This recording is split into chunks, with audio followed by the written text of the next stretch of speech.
Hey guys, welcome to another episode of Bloodborne. And if you recall from the last episode, I made it to the unseen village of Yahar'gul. After the fight with Rom, let me see if I can remember where it was exactly. After the fight with Rom, of course, the true nature of Yahar'gul was shown. So that's one of the things I'm gonna try to get through in Yahar'gul, but I'm not gonna go through the whole Yahar'gul area itself. I'm actually just gonna Yahar'gul Unseen Village. I'm basically gonna just get to a certain point in Yahar'gul where um basically there's like this little hidden passageway in order for me to start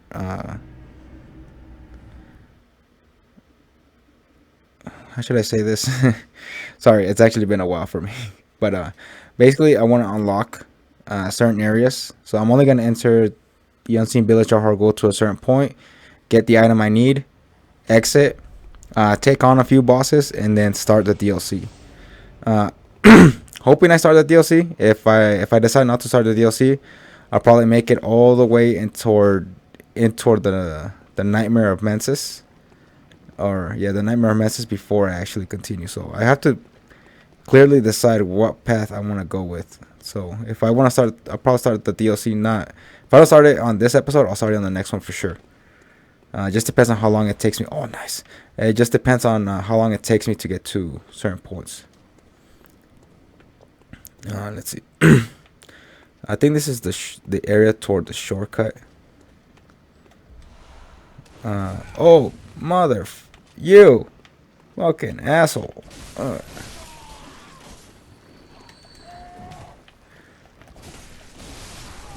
I have to watch out because these guys respawn infinitely until I. Whoa! I almost fell. Until I defeat the source, basically. Okay, so there's nothing behind here.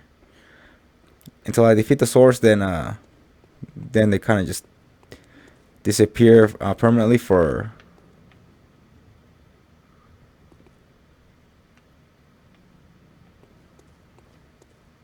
Sorry, it's just I saw the shadow. I'm like, there he is. He's here somewhere.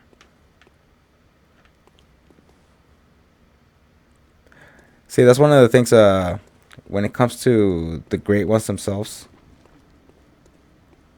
See, they infinitely respawn. So he came back. When it comes to the great ones themselves, again, I think I tried to mention that on the previous video where, the great ones are. See, he's alive again. Where is he? The great ones are actually unconcerned of your existence. That's why they don't attack you, or they don't pay much mind when you first come here. Okay. Again, they don't pay much mind. Oh man, I fucking hate those guys. They don't pay much mind to you, primarily because they live with no concern for the character. Gun. Woo! If I didn't make it there, if I didn't make it out of there in time, I would have been in trouble. There we go. Their immortality goes away if you defeat the Bellbringer. That's why the Bellbringer should be your first priority when entering into, especially in these places. The Bellbringer should be your main priority.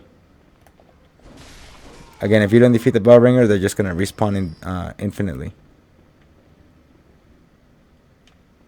I'm not going over there. The Amygdala cannot be touched and they cannot be defeated. That's why it's actually preferable just rush through the area as fast as possible before you get lasered. Before you get lasered, basically.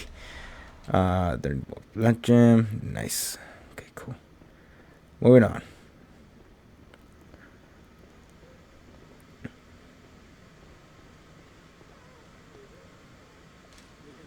Nothing but monsters here. I agree, man. You know what? I'm gonna give you points for that one. Okay, now the area again. I don't know if man, I don't know if I should actually clear the entire your Hargul area, but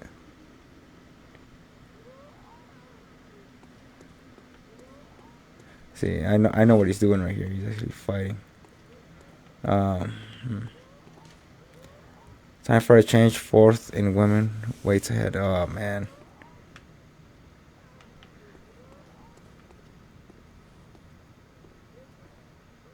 Oh, it's her. That's the bell ringer lady. Oh god. Again, I cannot. It's better just to run for it in some of these places. Because the bell ringer lady, she's just gonna keep bringing them back to life. So as long as if you can defeat the enemies and then defeat the bell ringer lady, you should be fine. But you gotta be fast. Air, nice. Oh, I thought that was somebody there. Oh god.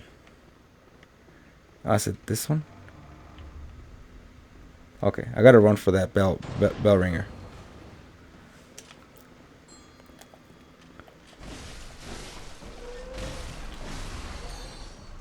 Nice, I defeat the bell ringer lady. Again, if you defeat the bell ringer lady, wait, is he still alive? I was gonna say, like, how can you be still alive, man? Okay, cool. Again, it doesn't become a big issue if you defeat the bell ringer lady, because then the enemies will not respawn. Or if they are still there, they lose their immortality, basically. Whew. See, these are creepy. They're just like standing there, like sitting there or standing there, just praying at the wall. Wait, I think I remember the reason why they're covering their eyes and looking at the wall. Some of them are just staring at the wall. Yeah, I think there was like a lore reason for it. I'm just trying to remember what it is. I did see kind of like a weird shortcut a second ago. I want to test it. Because, see right here, this one. Okay, bold paper. Nothing else. Okay, so now I'm forced to go down there. Well, somebody actually put a note here. Fear the mob. Yeah, the mob, because there's that asshole over there. Let me see.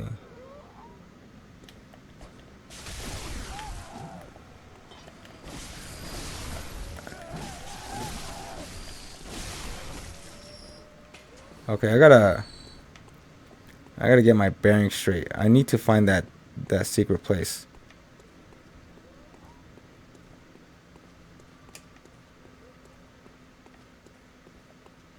Let me see. Where does this lead me? Oh, this is toward the bell ringer ladies. Okay, so I just made a big loop for no reason. Okay, now let's see. The secret area is actually over here. Excuse me.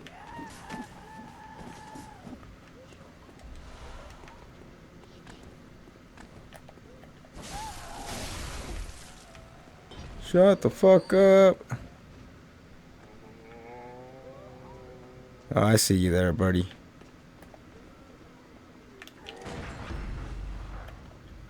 There we go. You. Nice. You only drop this. Now the item. Okay, wait, hold up. Before I drop down. See, there's somebody else here. They're staring down at the bottom.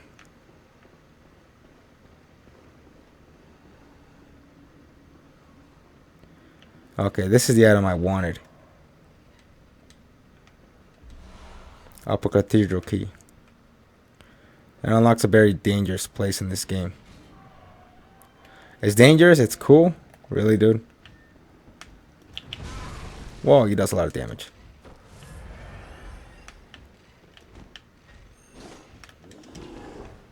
Can he not come in here? Is he too big? Yeah.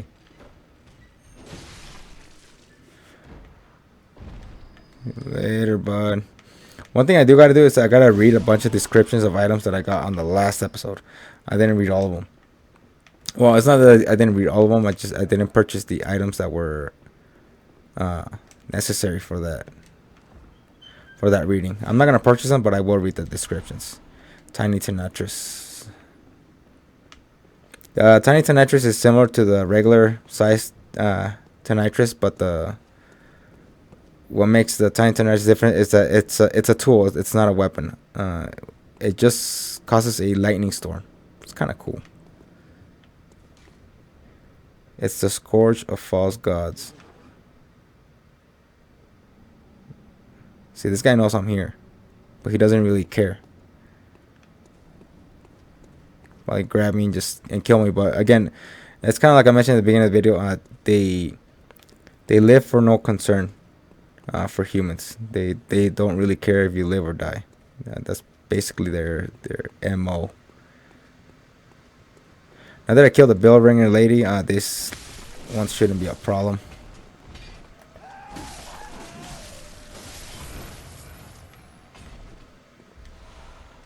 Bloodstone chunks.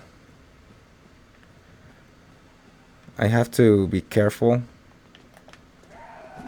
Man, there's a lot of them here. Really? You're gonna be, oh god, you're gonna be that asshole.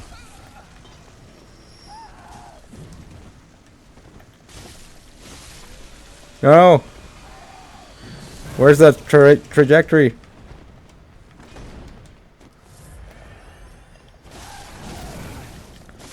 Man. If I'm not careful, that laser beam will get me. Okay. Nice. Running. Oh, God. Really? Ooh. Okay, so am I recording? Yes. Gotta make sure I'm recording. I'm only 12 minutes in. I've gone pretty far. Okay, nice. Okay, unlock the... Okay, if you guys remember correctly, that's when I got kidnapped. That's the other side. So I'm actually at the very top level of when I got kidnapped. And if I remember correctly, this is where it gets a little bit. See, there's this freaking asshole right there. They live for no concern for humanity, and that's kind of like the message that Bloodborne is trying to send. It doesn't matter. I mean, you can be like the greatest hero that ever lived, but all these gods, they exist for no concern.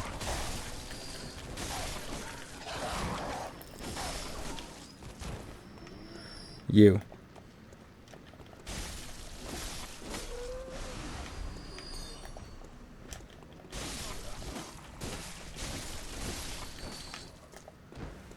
Take them out before they,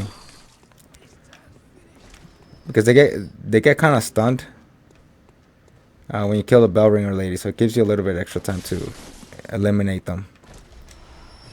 I got a lot of blood vials. Okay, cool. Moving on. Now this is where it gets hard. A lot of players have died here because there's a bunch of assholes here. See, the original lantern is still on, and that they destroyed it.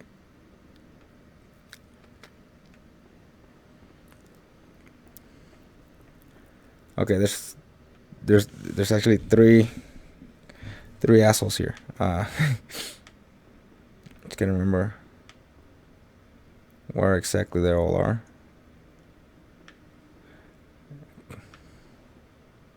See, there's 1, 2. Where's the third one? I know there's 3. I need to lure each one.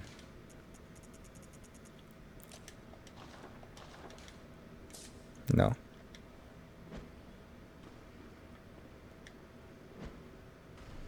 Come here, dude. Oh, what the? Oh, I lured all 3 of them. That's not fair. I'm supposed to lure one at a time.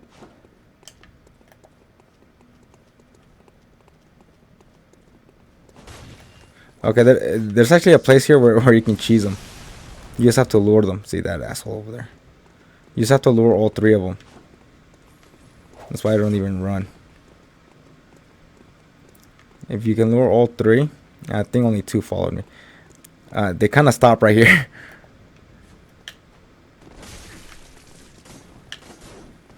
I'm gonna cheese this ones.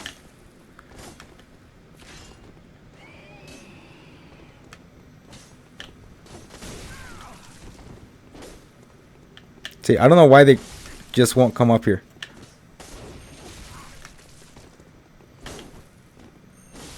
Okay, there's one.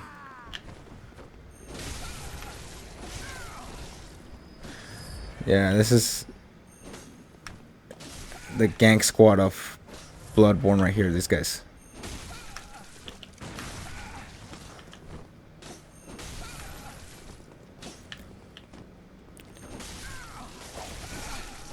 See, if you try to fire all 3 at once, it's not really fair. Especially one has a freaking cannon.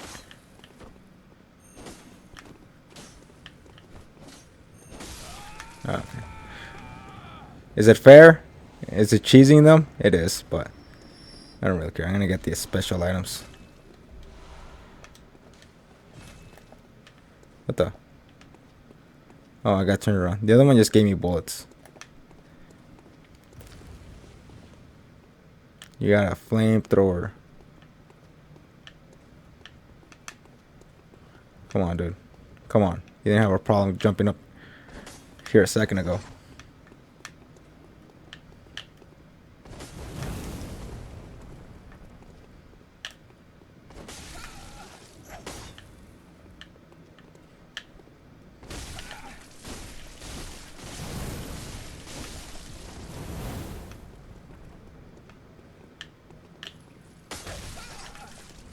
Oh, that guy, he timed it good.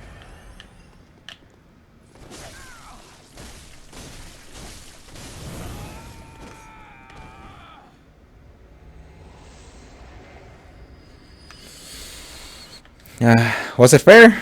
Not really. It wasn't fair, but I cheesed all 3 of them, but I don't care. If I would have jumped, if I would have get jumped by all 3 of them, it would have just turned. It just would have turned ugly for my for me actually. So that's why I decided to cheese them all. Screw it. Took me less time than if I would have tried to. I wonder. See, there's. Oh God.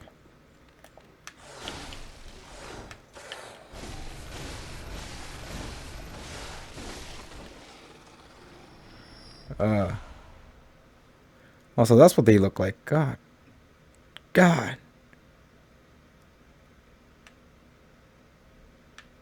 Anyways, after the Blood Moon was released, I'm gonna make sure I get. Okay, after the Blood Moon was released, the true nature of this place was revealed. That's why a lot of you're gonna start seeing all the snatchers. They're all dead. See, all of them. They all died. They were all killed. The beings that killed the snatchers were actually those wolf-like things. Where am I going?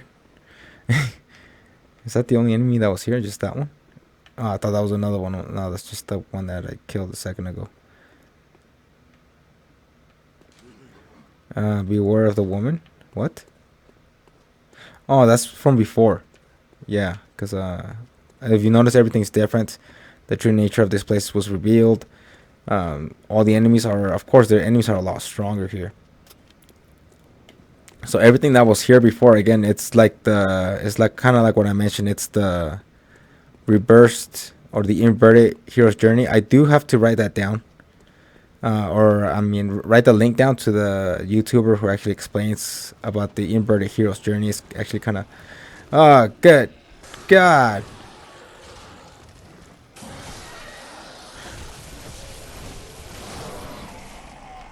Okay, that thing looks creepy. Anyways, the inverted hero's journey is basically the deconstruction of the myth. If there's one thing I like to do, I actually like to read a lot. One of my favorite authors is actually Joseph Campbell, who actually wrote the book, The Hero of a Thousand Faces. If you guys aren't avid readers, I don't suggest picking it up. It's kind of long. But he talks about... give me just a second. I'm just trying to get this guy.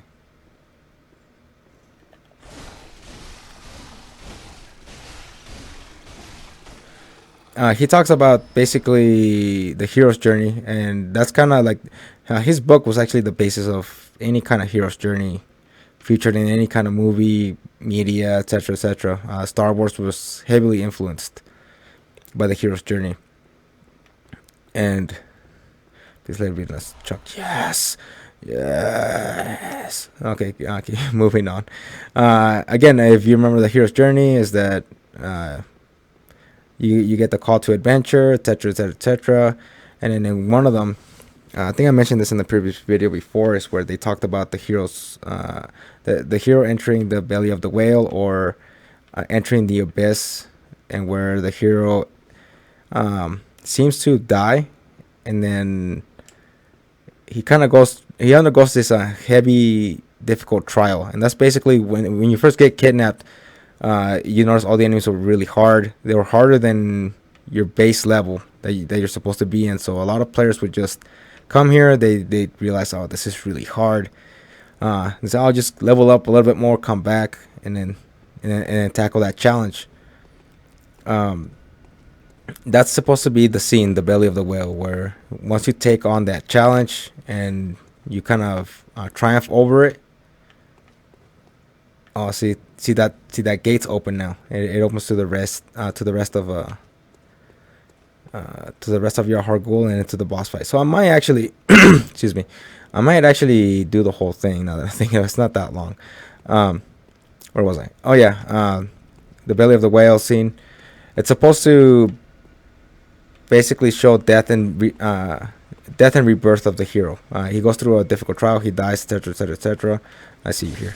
And then after conquering the heavy or difficult trial, oh yeah, I can't stay here. Fuck, I gotta keep moving. The Bellringer women should be here. And then of course, after conquering the difficulties of the abyss or deaths or etc., etc., the hero comes out stronger, a lot smarter, and he's able to conquer any difficulties later on. Now, what makes this one different, or basically demoralization, when it comes to Bloodborne, is the fact that, okay, go away. This is the shortcut I get to unlock. Instead of basically lifting yourself into a new plane of basically moving yourself to become a hero, it's demoralizing, because you come back to your Hargul, the place that was so difficult before, the place that was basically kind of like oh whoa, there was an opening there, a place that was basically really hard, a place that you worked hard to conquer, and then suddenly a new area comes out of nowhere, and the truth of this place is revealed, and then you notice that there's this bunch of gods basically just all over the place, and then you come to the realization that those gods, they were just looking at you as you were struggling. They saw you struggling, they saw you going through this really difficult ordeal, and they didn't care. And that's the basis or the significance of the belly of the whale scene in this game, is that you're a small part in a bigger scheme, and that even though you felt like a hero then, I missed it, and oh no, even though you felt like a hero then for conquering this place, again, you're shown the truth, and then you're like, maybe I really wasn't ready for this. Maybe I'm not a hero. Maybe I'm not really that strong. And that's the whole purpose of this, of being kidnapped and then coming to this place. Demoralization. Nice. I think I got enough to level up.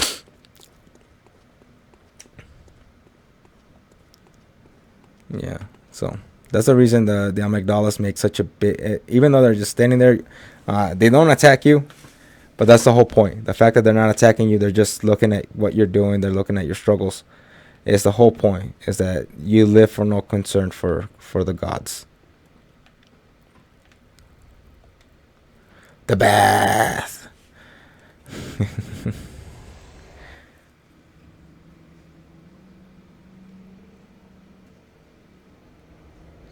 Oh, nice. Okay, moving on.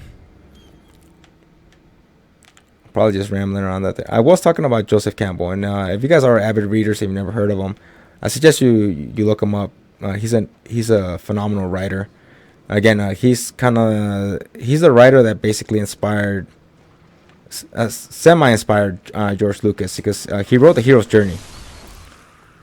It's called the book's called The Hero of a Thousand Faces. It details the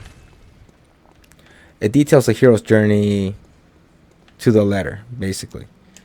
It's basically one of the more if you guys are looking to become storytellers, etc., that's actually a must read. That's definitely one of the ones that I actually strongly recommend you guys playing. I mean, I strongly recommend you guys reading. I said playing. I strongly recommend you guys reading. It's actually a phenomenal read. Again, it's the basis. Go away. It's the basis of any kind of hero's journey, and it's like the blueprint. I should probably say better. It's the blueprint to all heroes' journeys.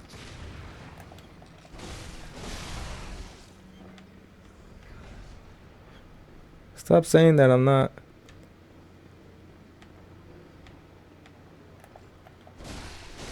The good thing is that these guys get stunned with the right weapon. These guys can get stunned.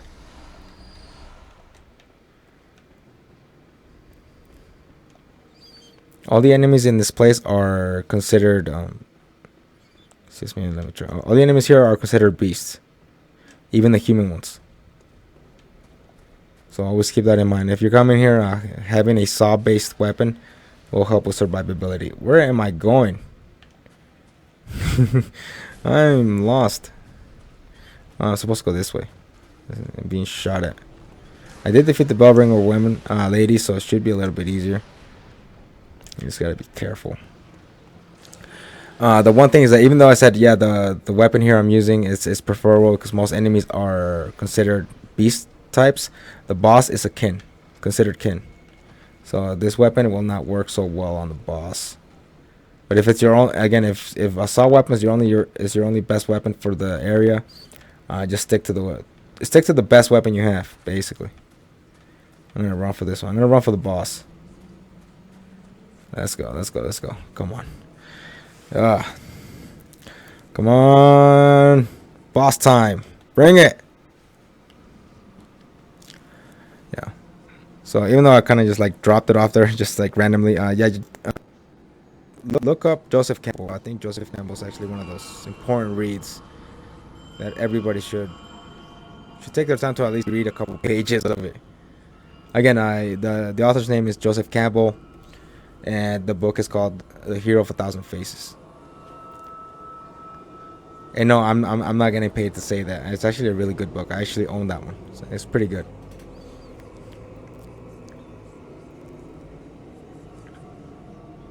The infinite cosmos is shitting out like the worst thing I could think of right now.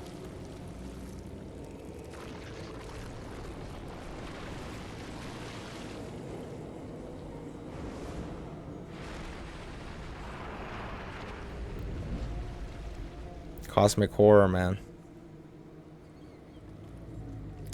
The boss is actually the first thing that came out, that weird human, that one. That's the real boss. That one up there. The rest is I don't know what the rest is actually. It's an accumulation of different body. As to the identity of, I'm gonna screw you, dude. Where is it? He's trying to say something to me, but I'm not paying attention right now. Oh god. Oh, there it is. Nah. Finally. You are annoying. Whoa, he can actually reach up here. You don't have to kill him to defeat the boss. It just makes it easier. That's it. That's the only real purpose. Have you guys ever played Demon Souls? Is that the game? Demon Souls? Yeah, Demon Souls. This there's a similar boss fight mechanic, and where you have to fight these. We have to fight the Tower Knight, and then but if you want to make the boss easier, you gotta defeat the archers on top. It's basically the same thing.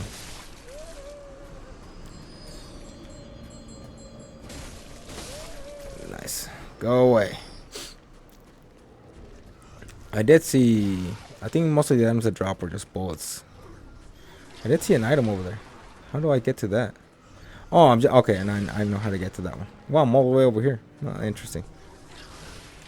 Yeah, stop throwing stuff at me, man. It's gross. Come here. Come here.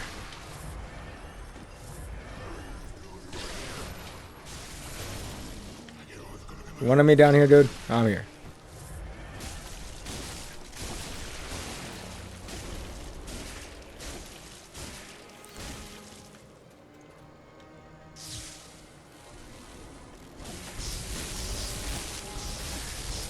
Come on, dude. Whoa! I said, come on, dude. At least do something, and then he did. Okay.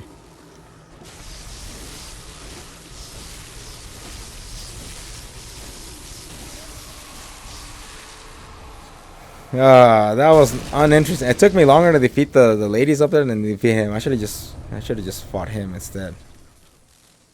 That was underwhelming. I think I'm just a little bit too overpowered for this stuff right now. I'm actually really glad I beat this boss as fast as I did. It took me from when I started Your Hard Gold till now 31 minutes, about, give or take. It's not bad. I did see an item up here. I'm gonna try to get that item. I just wanted to clear this boss fight, unlock that lantern. Screw those guys. After I get the item, I'm gonna bounce out of here. Where was the item? Because I saw it from the other side. Ah, perfect. Here we go. Hey, man, so much. See, that was on the other side of that wall. That one right here.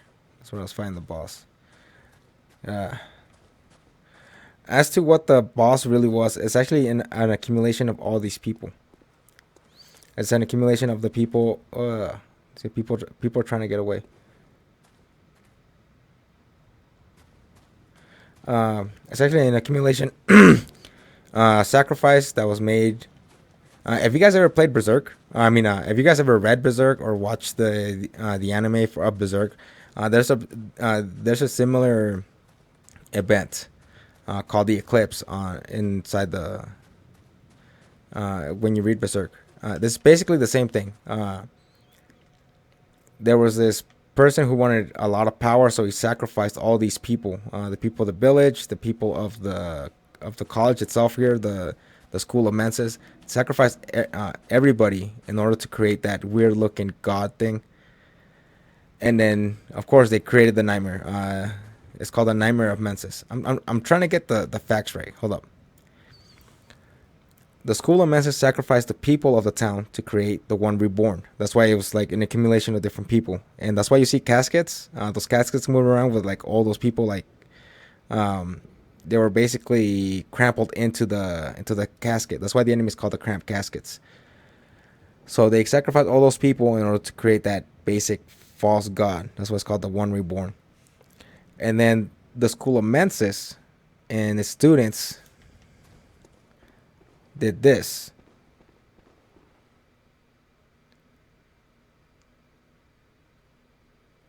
So in order to bring in the one reborn, of course the people were sacrificed, and then these guys kind of like incited the ritual in order to create it. And then this asshole right here, this motherfucker, is the root cause of everything that's been happening here. See, all the students were sacrificed.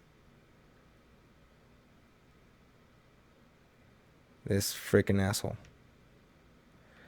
There is speculation as to who the real villain, or I guess if you could call somebody a villain in Bloodborne, speculation about who the real mastermind or who the real villain is of Bloodborne is. A lot of people will speculate it's Miklesh. It's either Miklesh, Lawrence, or Willem. It depends. Honestly, the one who started it all uh, is honestly Lawrence, but the one who made it worse was Mikolash.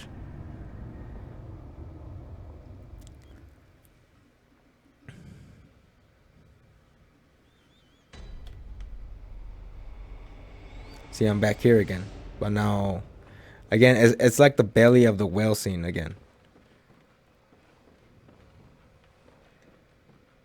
Because, again, you left, you came here and you conquered it, and you entered the Nightmare Frontier, and then you come back and it's completely different.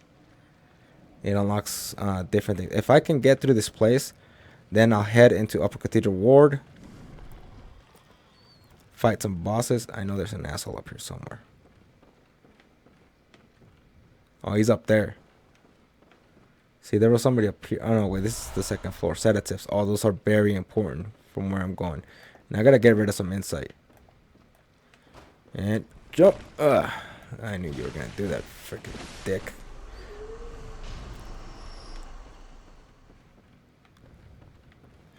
By the way, those guys are weak to piercing damage. They're considered kin.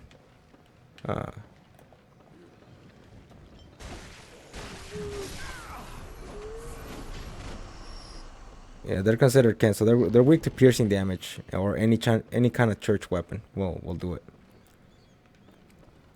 Again, that's why it's always good to have like separate damage scaling type of weapons. Strongly recommend that, especially if you're going through especially if you're going through Bloodborne. Strongly recommend different scalings for damage types. There we go.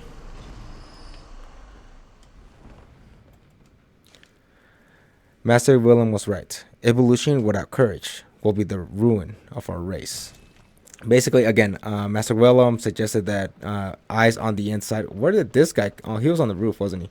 Eyes on the inside, because humans need to elevate their minds in order to transcend into a higher plane of existence. That's basically what Willem's thought was. It was the similar thought that it's the similar thought that Lawrence had. The only difference between how Lawrence conducted his method and Willem were, of course, they're entirely different. Hunt the great one. Hunt the great ones. Hunt the great ones. Hunt the great ones. Yeah, that's actually a note that's going to come into play later on. There is a certain great one that doesn't like other great ones. It's kind of weird.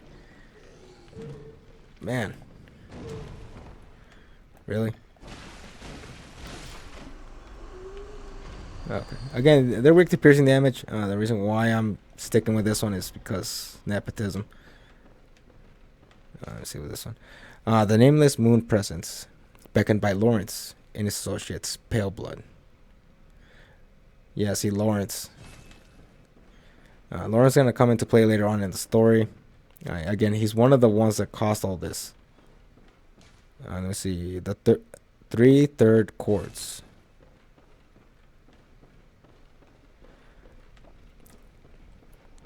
Oh, man. Yeah, there were actually a lot of people who instigated all of this.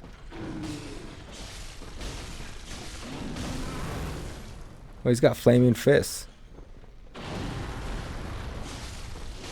Come on. Again, I shouldn't backpedal. This game actually punishes you for backpedaling. I shouldn't do it. The game actually requires forward momentum, not backpedaling. Because the enemies, they press forward, they don't press back. That's one of the things I gotta work on, especially when playing this game. That's why I said I gotta work on my dodging. I should never dodge backwards. You always dodge forward. Or you press forward. You don't dodge. Okay. These guys.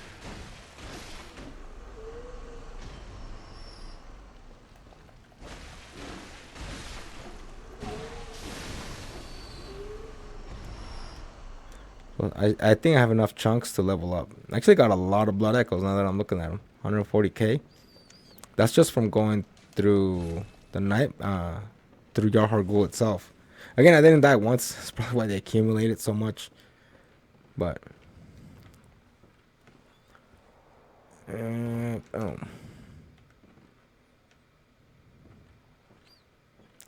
See, this almost looks like. Well, this is a nightmare.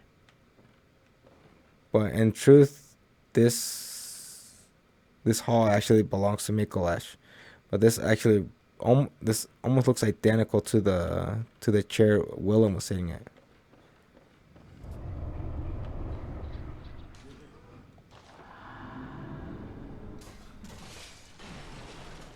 This cannot be. You cannot be. No, you didn't. Lord Amygdala? Oh, how did this come to pass? It just did. Beg for your life. Yeah, you should. Hold up. So if you remember correctly, when I entered here through the Amygdala gates, this guy was locking the passage to that door. Going forward from here all the way toward that door is actually takes me to the Nightmare Frontier. Now you. Now, wait just a moment. Do you think ill of me? Yes. Of course, I think. Indeed, I should think not. Hmm. I shared with you a thing most secret. Now, you're witness to a miracle. And all the stronger for it. You should appreciate it, if you've a grain of gratitude in you. I don't. Appreciate it. Are you gonna give me something? No matter.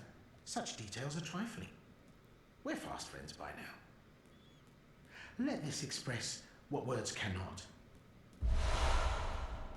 That's actually kind of funny. Let this express what words cannot, because it's a rune that's embedded into your mind. Oh, doubt me not, sweet compeer. What is friendship but a chance encounter? Have you guys ever played Demon Souls, Dark Souls? Most of From Software games, even Kingsfield, there's always a character named Patches. His name is never mentioned, but players just call him Patches the Spider. He's either known as Patches the Hyena, Patches the I forgot what they call him in Dark Souls actually. I think Patches the Hyena was from Demon Souls, and then Patches the whatever. I think the only place where Patches is not present is Dark Souls 2. But he's present in the old Kingsfield games from Software, Demon Souls, Dark Souls 1, Dark Souls 3, and this one. Do I kill this one? Yeah, I do. That was uncharitably done.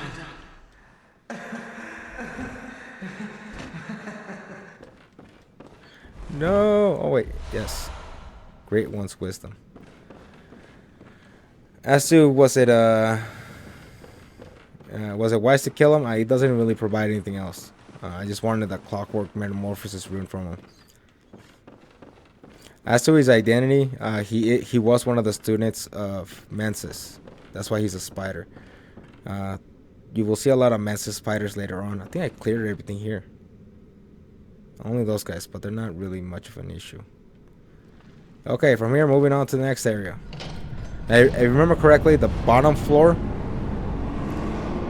Wow, that's loud.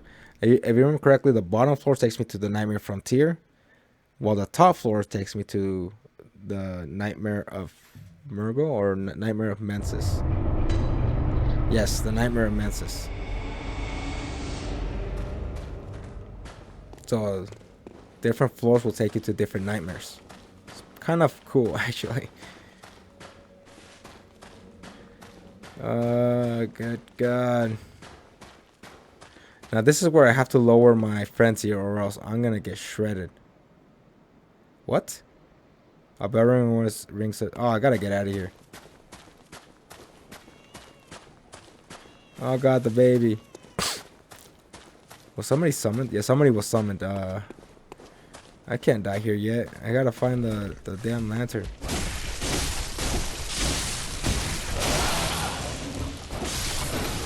Oh no, I forgot to kill them with fire. No! I actually need the torch when I fight those guys.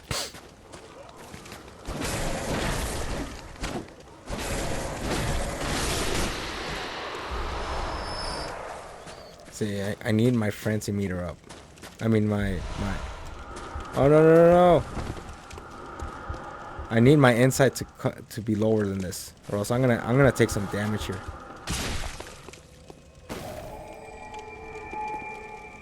All right, I'm exiting. Screw you, dude.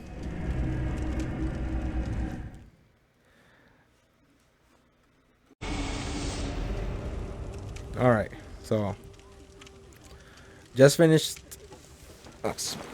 I just finished the Unseen Village at Hargul, so that's done and over with. Finally.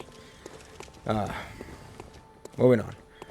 I do have a lot of blood echoes, so I'm gonna repair my weapon and probably enhance it, fortify it.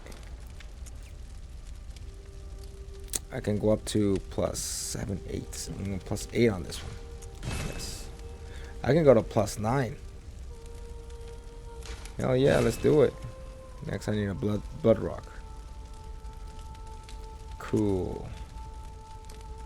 Cool. Okay, so repair. Oh, okay, I don't have to repair it. Blood gem fortification. I did get a new blood gem for this side. Is it this one? This is the cursed one. Attack down 4.7%. Turns into a fire weapon. Bolt damage. Okay. Nothing good actually.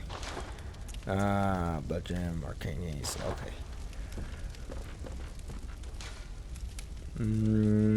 I did get a new rune. I think it was for air. This one. More blood through visceral attacks. Yes, this one. And then this one. See, I got 15%. Yes. Max stamina plus 15. An extra 5% is not bad. Blood echoes after enemy slain. I'm gonna keep that one for now.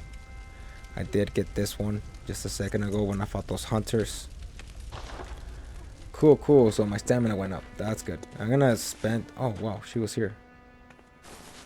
She's so pretty. Let me see. Acquire items. See, I unlocked more items. Oh, that's so nice. I unlocked a lot more. Oh, what the? Here we go. 20 insight per. Yeah. I know that there's also later on once you get through the game itself, you can buy the blood rocks, but they're like 60 insight. You have to do a lot of challenge dungeons in order to get through those items. Okay, so I unlocked a few good items. Oh wait, I do have to buy items actually now that yes, buy this. Wait, I'm gonna buy another one. 3 should get me to 12. I need to get it to below 10 or else it's gonna get hard. Wait, I'll buy 2 of these. Yes. The shaman bow, the shaman daggers is gonna come in handy later on. I'm gonna need it. Acquire items. Now, if you remember, before fighting Rom, the blood vials were like at 400 or so, around 400. After I defeated Rom, the blood vial count went up to 720. So that's why. Again, if you're gonna buy anything, do it before you kill Rom. I did unlock a whole bunch of items here, which I am gonna read the description of. Of course, the stake driver, the Chikage, the Logarius' wheel, all those items I will be reading later on. And I also got the gold Ardeo, and of course the Canehurst Knight set here. I actually like the helmet. I should buy the helmet. I'm gonna buy it because I like. There's a special costume I like to cosplay as later on. Actually, you know what? I'm gonna keep buying items because yes, I can't do anything with those blood echoes. I actually over leveled so that I can get through these areas more faster because I need to start playing a different game after this one. As to what game, I did get a suggestion from my viewer Artreum, who wants me to play Resident Evil 7 before the release of Resident Evil 8. So I am gonna be playing Resident Evil 8 on my channel, so I'll look forward to that one. As to where I was gonna go, this way. Cathedral Ward.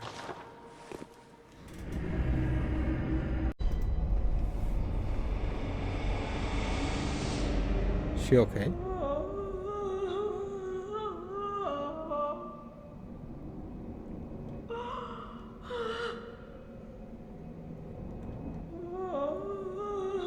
She got sick.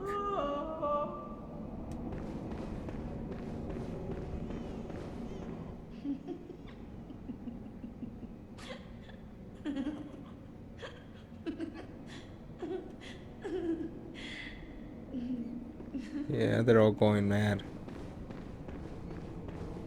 They're going mad because of, oh god. What the? See his hand? It's got like a hole in it. They're all going mad again because of the moon. The moon's driving them mad. See, after the blood moon came up, all of the snatchers are gone.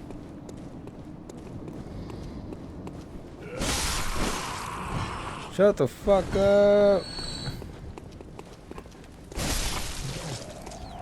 No, the reason why I'm coming here instead of going up to Upper Cathedral Ward is because I want to finish a side quest. No way.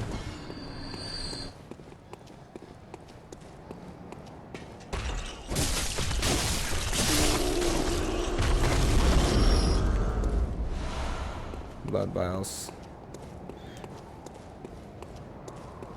This is the side quest I wanna clear before going up to Cathedral Ward, Upper Cathedral Ward. Oh, is that you again? How you doing, lass? I'm afraid I've made a bit of a blunder. I'm Yeah. just going to have a short rest. Okay. Don't worry. I've taken blood. Enough to save an old woman.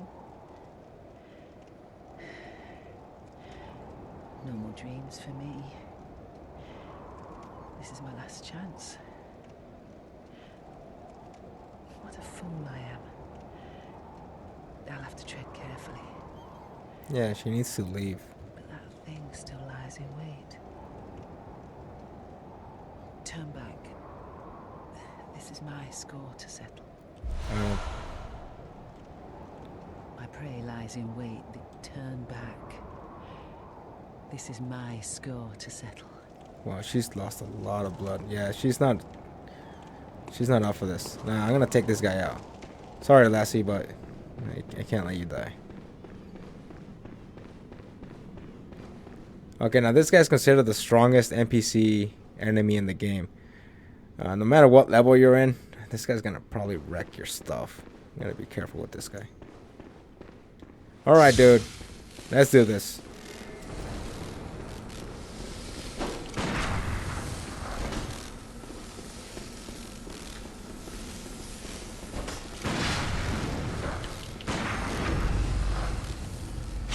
Come on.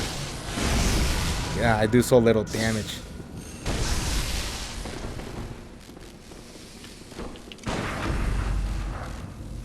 I gotta be careful. This guy can parry me too.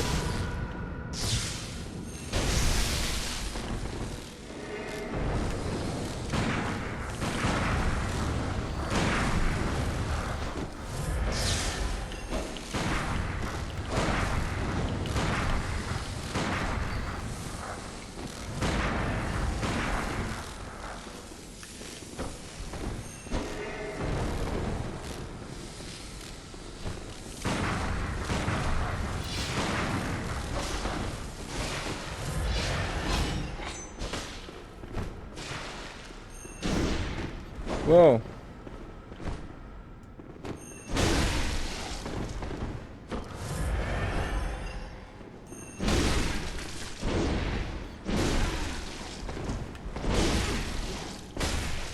Oh god.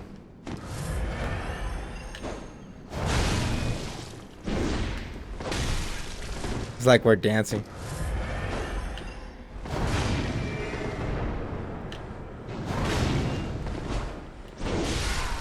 Oh, take that, dude.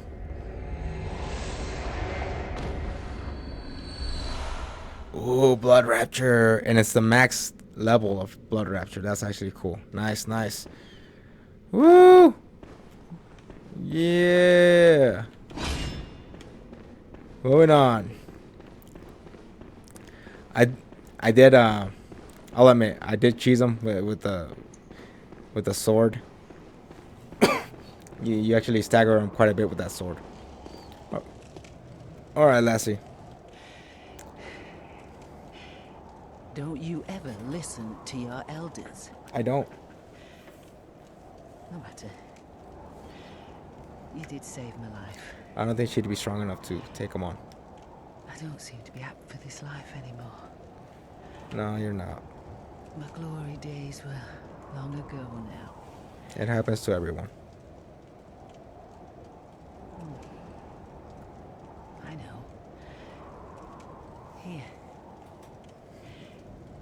For you. Yes. That rune is actually the best rune in the game. This too is hunter's work. But it bears no honor. A burden you may choose to carry. The decision is yours alone. Oh. My eyes grow heavy. Let me rest a while. I'll be fine. Just wait.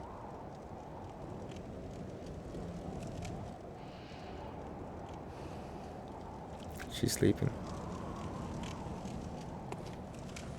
She did say that she cannot dream anymore. If a hunter is bound to the dream, he can never die. Because again, he's part of a dream. He's bound to it. But if a hunter wakes up from the dream, he's no longer immortal. He can die again. That's what she said. That she doesn't. She only had she only had that one chance to complete her task. Going back.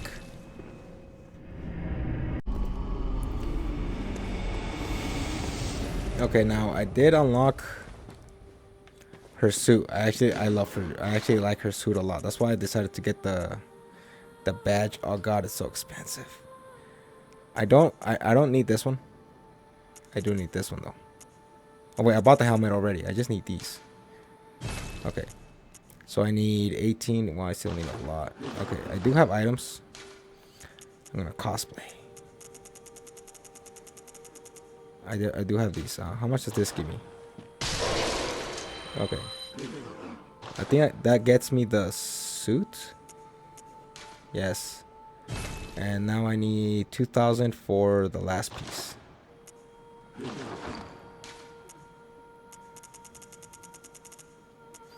I think it's. I want to say this one.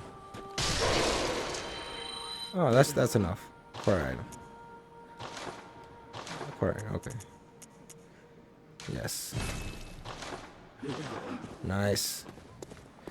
Now I would normally go with the whole set that guy was wearing, but it actually makes me kind of weak, and in certain areas it makes me kind of weak. Crow feather.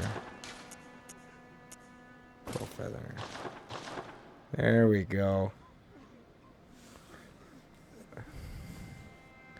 It looks so freaking cool, but I think the gloves, I'm gonna have to switch up the gloves a little bit. I am gonna get a better armor, but I think I just spent a bunch of blood echoes for nothing. I'm going back to this. Frenzy resist, primarily for the frenzy resistance actually. Yeah, I just spent a whole bunch of blood echoes for nothing basically. I don't regret it. Oh god, I look so freaking cool. Okay, moving on. From here, I am actually gonna head over to Upper Cathedral Ward. So back to Cathedral Ward and then go upper. Yeah, let's go there.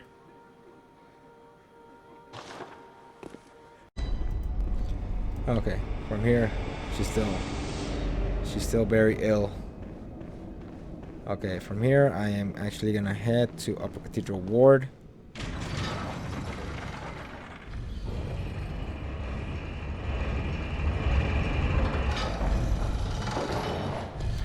Again, I did. Oh man, I forgot to equip that thing. Oh, this sucks. I forgot to equip the rune. It's okay. I'll make it up to Cathedral Ward, Upper Cathedral Ward, then I'll move into it.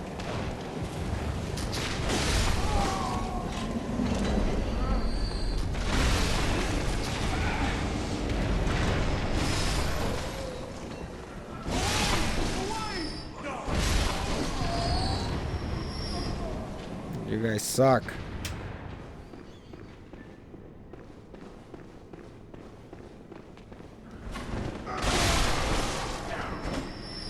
Oh, I killed him too. Oh, nice.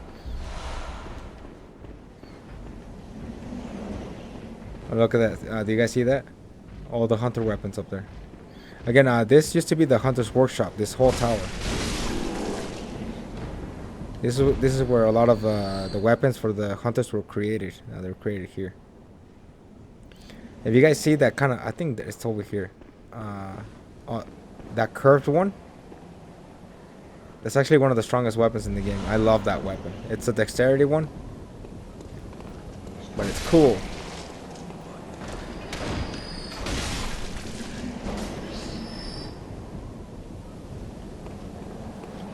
Okay, making it up higher. The fact that the fact that there's no railings up here is concerning. You guys had enough money to create like 50,000 cathedrals, but you guys couldn't make railings for your. Where are you? You guys couldn't make railings.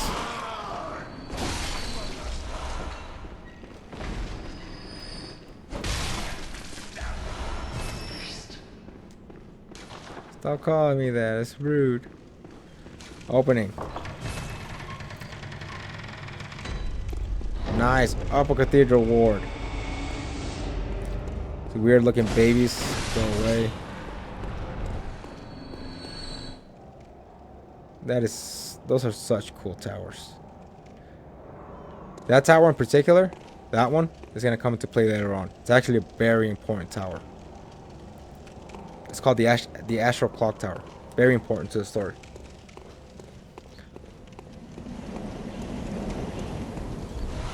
Wow, you can actually hear the wind because we're so high up in the air.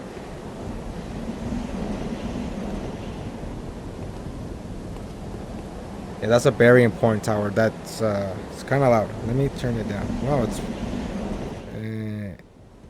really, again, it's really loud because of the wind, the high altitude of this place. We're high up here. Oh god, you guys suck, both of you.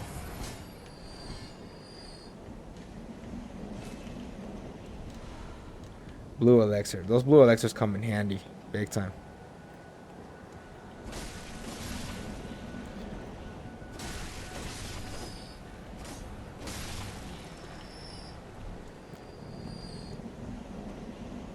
This is one of the few places in Bloodborne, very few places in Bloodborne that actually has a theme song. I gotta get up. The main goal to this whole thing is to get up there and then fight 2 bosses. That's the main primary reason to come into this place. Okay, I'm gonna stop here for just a second because I gotta take a break. So I'll be back in just a second, guys. Okay. Now continuing from where I left off, I had to stop for just a second. I had to take care of other things. Let's go in there, I guess. Now, when it comes to this area, I think I mentioned this just a second ago. Where this is the only area that actually has music in it. I gotta be careful with this little guys. I should decrease my. I should actually be decreasing my insight. Oh, Great Lake. I actually gotta read a lot of descriptions. I'm gonna get a backlog. As soon as I'm done with this, I'm gonna read a bunch of descriptions and then go from there. I think I'm gonna be clearing this and then heading into the DLC.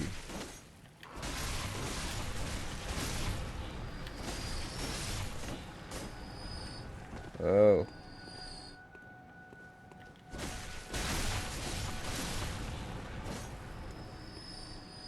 It feels bad, man.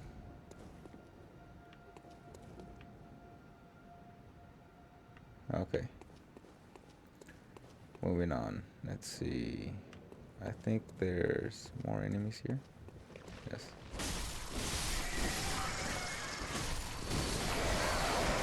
Oh, slow down, dude.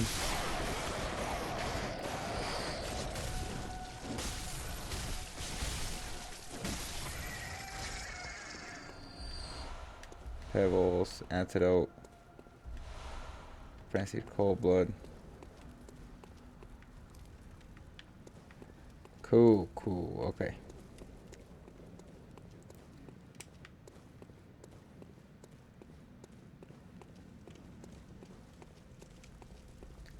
Come on, dude. Bring it.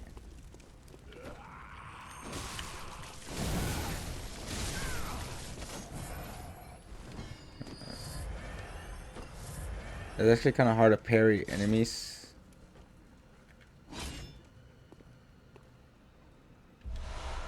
Thank you, thank you. Okay, now those brain suckers, those assholes, the ones with the hoodies on, those are the strongest ones. If you see ones without hoodies, don't worry too much about them. But these guys are special. You gotta get rid of them.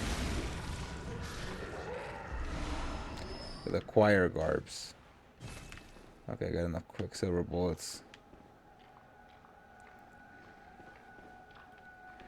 So I mean, oh yeah, okay, cool. I remember this is the choir. Let me see if I can move this here a little bit extra higher. Give me just a second, guys. Let me try to adjust a couple things here so that. Okay, perfect.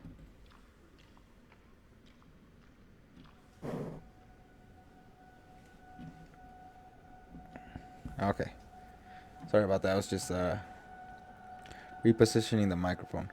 Now, when it comes to this place, it's he's trying to run. I see what's going on. When it comes to this place, it was actually, again, remember, it's a choir, so a lot of arcane stuff happened here.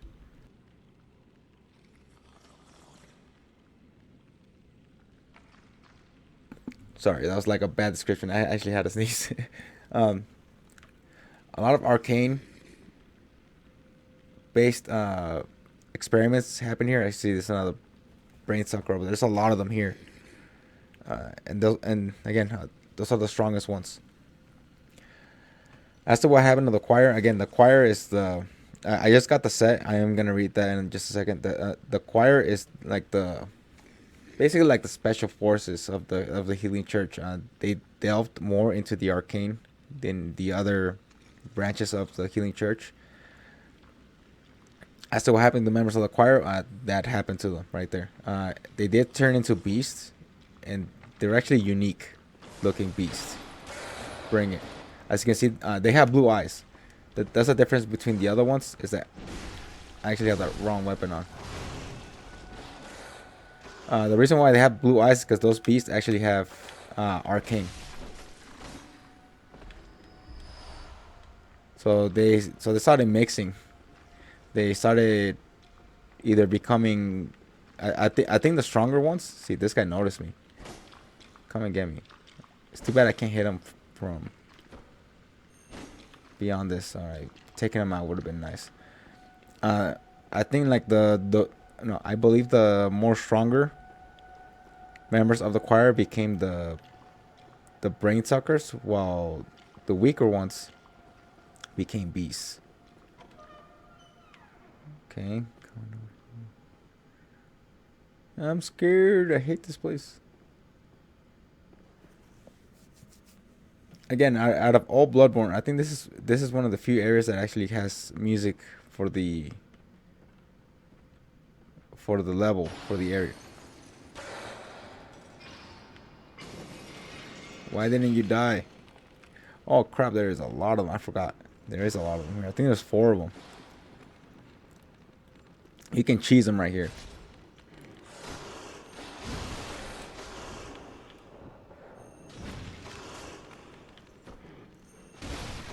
Okay, there's one. I don't suggest actually fighting these ones head on. These ones are really strong. Where's the other one? Okay, you. Whoa.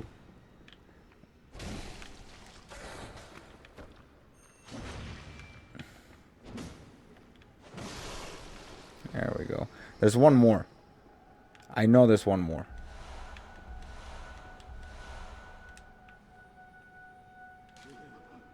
Fear the ambush, yeah. This is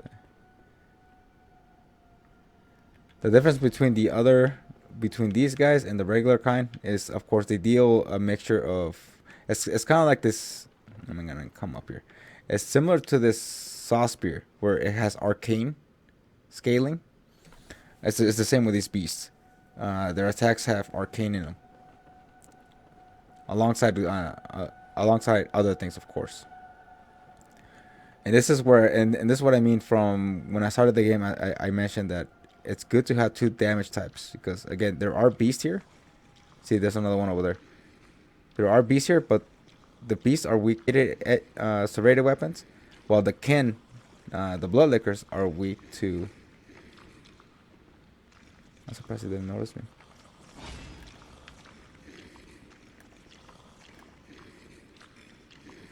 If this guy catches me, these guys do a lot of damage, especially in the challenge dungeons. Oh god, I thought he didn't die. I'm like, oh crap, this is gonna suck. Cosmic Watcher badge, getting a lot of stuff for the lower part of this video.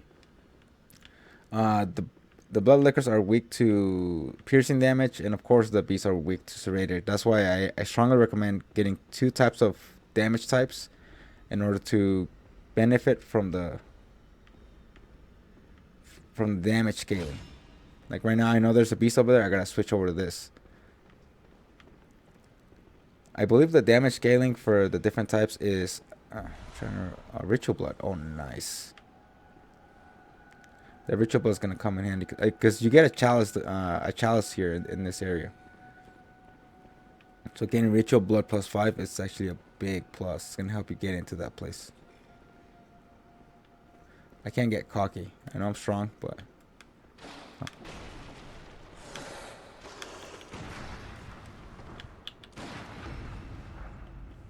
There we go. Ooh. I believe the damage scaling based off weapons of the weaker points of the enemies is I believe 20% extra damage. So again, increasing damage it's similar to I do a lot of King Straight videos. Increasing damage over attack is always a big plus. So even though my attack's low, because I have a serrated weapon, it increases the damage output. Now that dude is a dick. That little nightmare.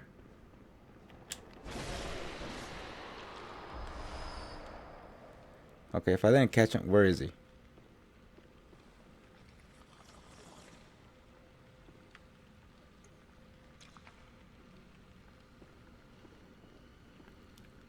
Switch Kalings.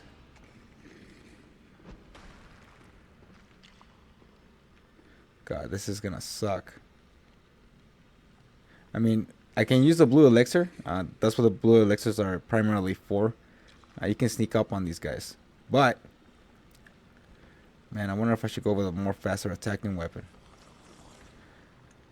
Oh, I almost forgot to remember. These guys are also weak to lightning damage. Because Kin are weak to lightning damage, and of course beasts are weak to fire.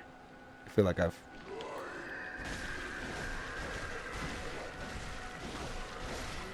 I'm not gonna get as lucky upstairs as I did right now. Up there's a lot of these guys, so that's gonna become an issue. Come on, go up. Oh, I had to go up the other side. Yeah, it's gonna come. I think there's 3 more of those brain suckers. There's 1 in this hallway, and there's 2 over here. Now the smart choice is to actually come here.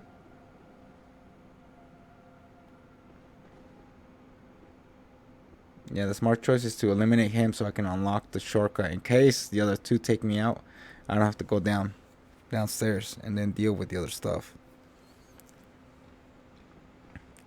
So I can go lightning paper and try to just see if I can just take care of them fast.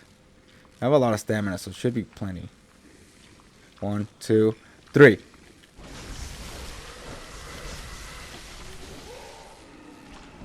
Woo! Was it worth wasting that wallpaper for that? Yes, definitely. Blindfold. Another one. Nice. That should complete the choir set. Definitely worth wasting that lightning bolt. That lightning paper. Okay, so this takes me straight. So in case I get taken out, I can come this way. Because there's two brain suckers right next to each other on this next area. See, there's one over here at that balcony, and then there's the one at that door that I showed you before. So I actually, if I take out the one forward, I can actually unlock 2 shortcuts. I can try to lure this guy. Oh, fuck. Get over here, asshole.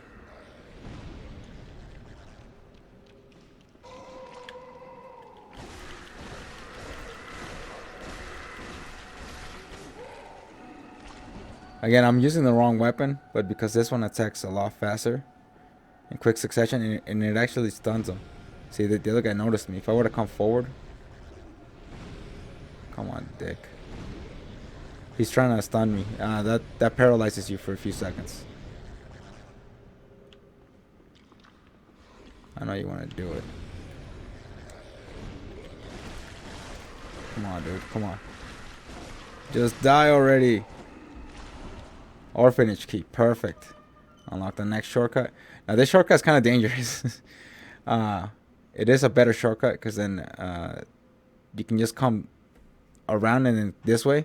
But this guy's going to be waiting for you right here. So you just got to be careful. Do you really need the shortcut? Not really. Not anymore.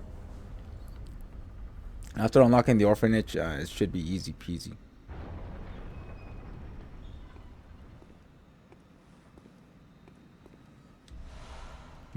This is a very important one. This is why I wanted to do this before entering the other area. Because you actually need this gesture for a very specific reason. So he's making contact, but he's doing it up there.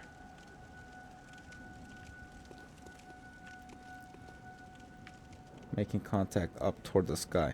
A lot of players thought that Abridas was up there. She's not. She's down there. I don't know why players kept saying, "Oh, they're looking toward where Abridas is at," but no, Abridas is down. It's down below. She's actually in the basement.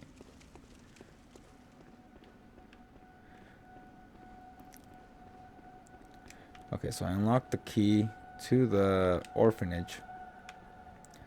Heading down. Okay, so the orphanage is this way.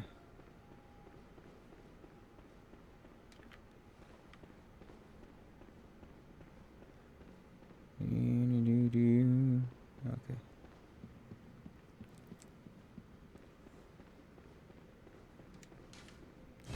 Opening the orphanage key. Orphanage door. I will be facing 2 bosses. So I gotta get ready for this. Francis Cold Blood. Unlock this shortcut. Open it. So this takes me straight to the lamp. So in case I do die against the upcoming bosses, I got a way to come back to it. Before I head over there though, I'm taking this off. And you guys recall I bought 2 Shaman Bow Blades. I'm gonna need this for this. I don't need them for the boss, but it makes it kind of funny if you actually have the Shaman Bone Blades.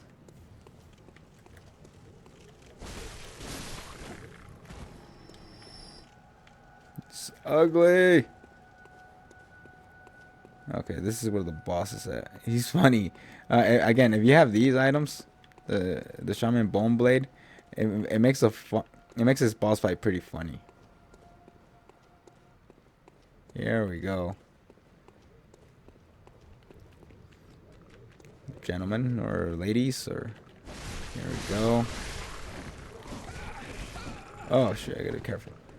They have like this rampaging attack. See, one of them withdrew. That's the boss fight.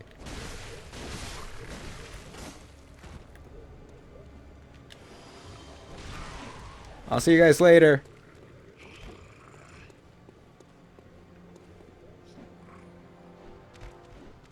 Come on, attack him already. It's funny.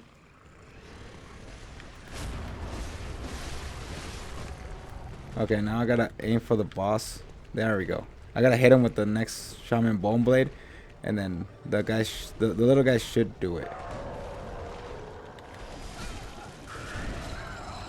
Oh, come on. There we go. Backing off. Oh, it didn't work on him. No! I think I missed it.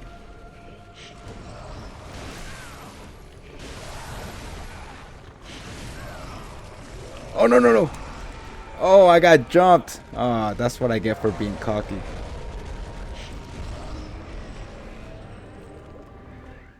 I wanted to do something funny. I guess it didn't work out for me there. I regret nothing. If things would have gone perfectly, the little guys would have almost have killed the boss, but it didn't work out to my favor. I should have used bolt paper. Again, he is a Ken, so he's weak to lightning damage. All right, dude. I know you're here. Come up here.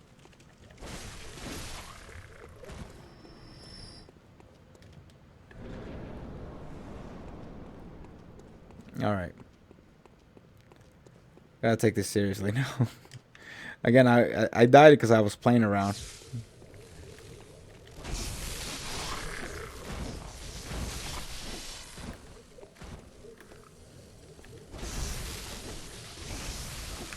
Back off, back off, back off.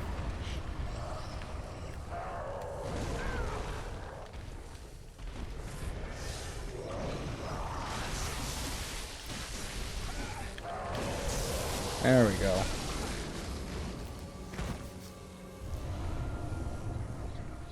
See? I died because I was just playing around. Where are my blood echoes? They killed me somewhere over. They killed me somewhere over here. Oh, here we go. Yeah, that's where I died.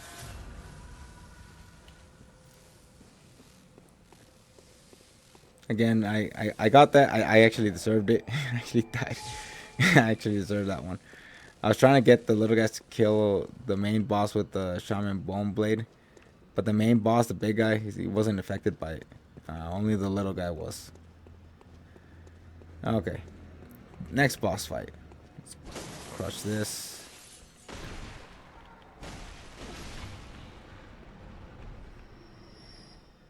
I'm trying to remember.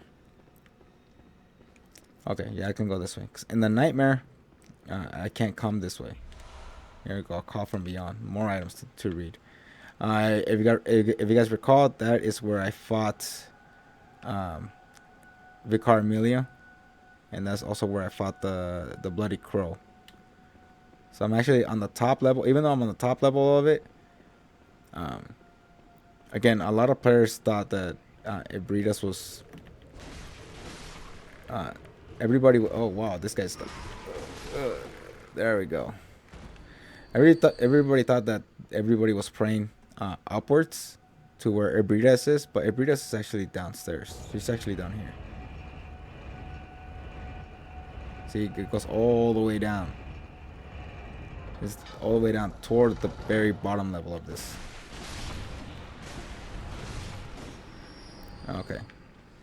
You're all dead. Summon Damien of Mensis. Alright, next boss fight.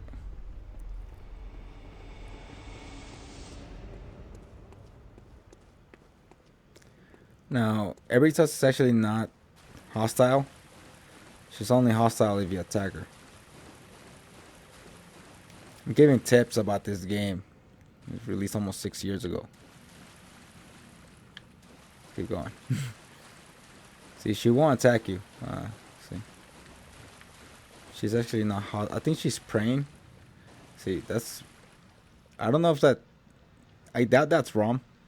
Highly doubt that's wrong. Even though it looks like that, dude. It looks like a different being. You can see another ghost fighting. Alright, get up. You and me are gonna go at this.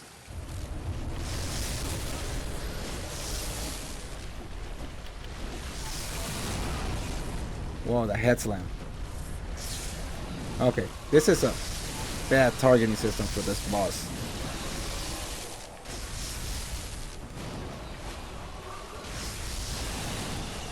Okay, I gotta back off.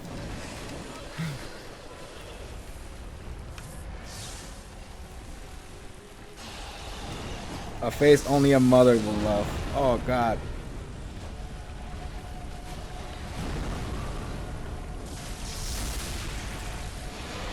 Come down here. Oh, there we go. Visceral.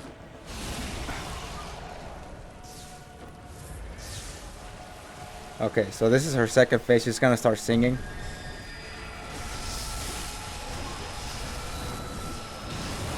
Now the singing, she's singing, but it actually damages her, so she can kill herself if you actually just wait around.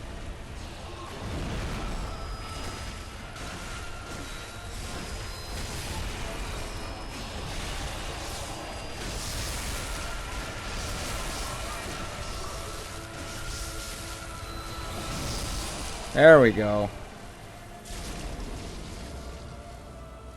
Yes.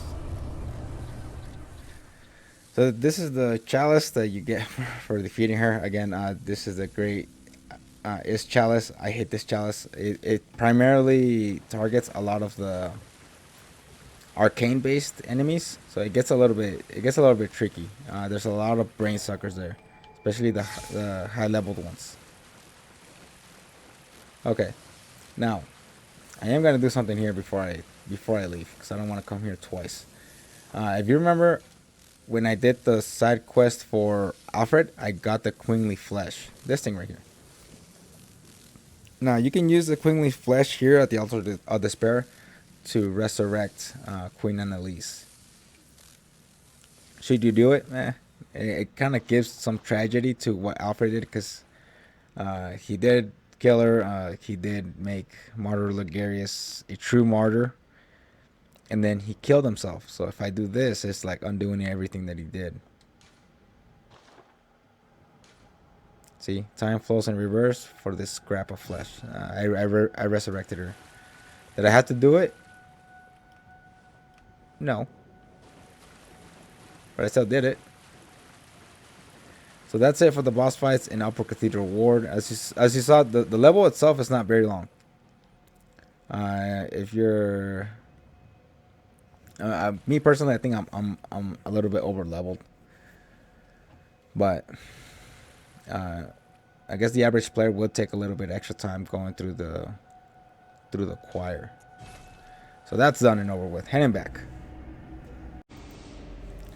Okay, so she's still sick. Yeah, she's still sick. So this is the point of no return. I am gonna start the DLC.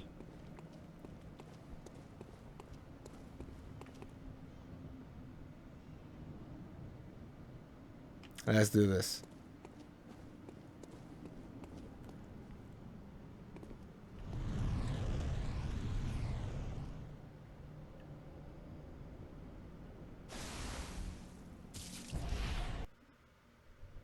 Curse their fiends, their children too.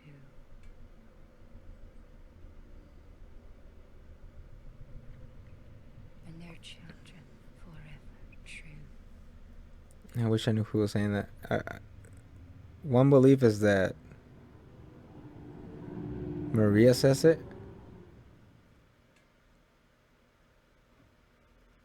but I actually don't know who says it. I'm yawning a lot. I actually haven't been sleeping well recently, so sorry if I talk and I start yawning. I was like, all right, we're gonna start this. Let's do this. So unlock this, and then let's get the DLC started. The DLC is my favorite DLC of all time. When it comes to From Software games, They've released a lot of DLCs in the past, but nothing comes close to this one. Let's just say that when the game came out back in 2015 and the DLC was announced for $15, the best $15 I ever spent. Well worth the money.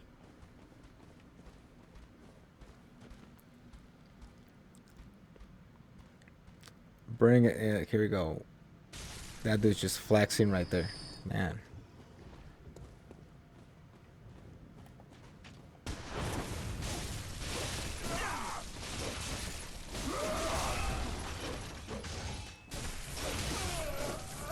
There we go. One thing I do suggest is that you learn to parry. It's actually easier to take out these hunters. There's another one right there. It's actually easier to take out those hunters with parry moves. All hunters garb, all hunters glove. I actually like this this set, the old hunter set. It's pretty cool. I actually like it.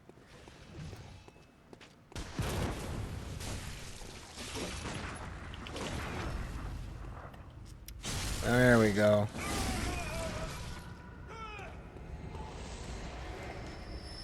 Okay. So this is a shortcut. I gotta unlock this here in just a second. All Hunter's cap. I'm gonna end up wearing the entire Old Hunter's garb, the Old Hunter set. And I just bought the set too.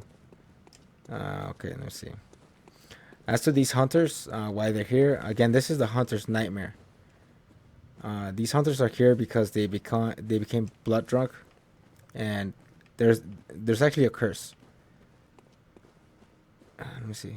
Is there something over here? No. There's actually a curse placed on all the hunters. Not just the hunters that participated in what happened, but also overall. Every single hunter is cursed. So when a hunter dies, they're fated to come here and actually live the rest of their, basically the rest of their existence, reliving everything that they did.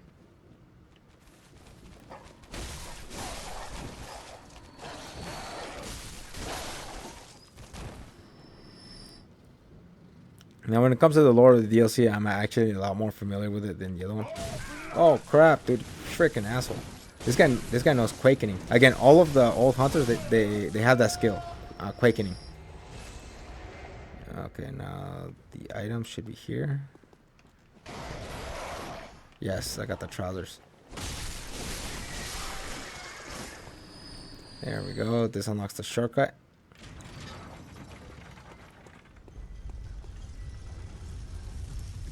Actually, this doesn't really change anything. Actually, it does. I gotta go back the other way.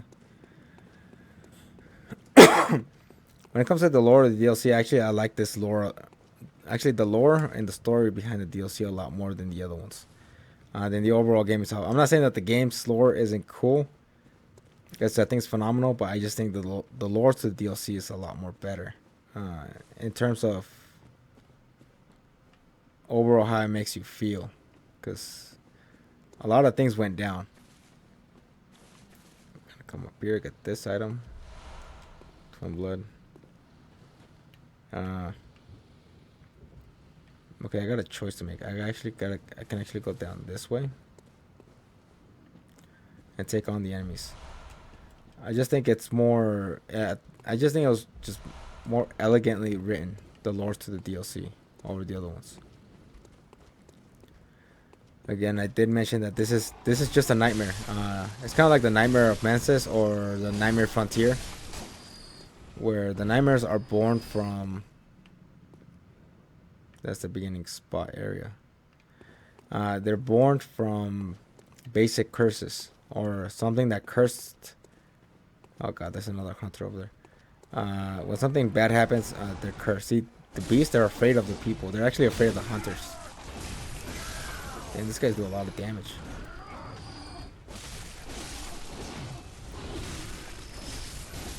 This is where that Yahar Ghoul set would come in handy, because these guys do a lot of physical damage. I like that dude's hat. Damn. I'm just gonna watch the spectacle here.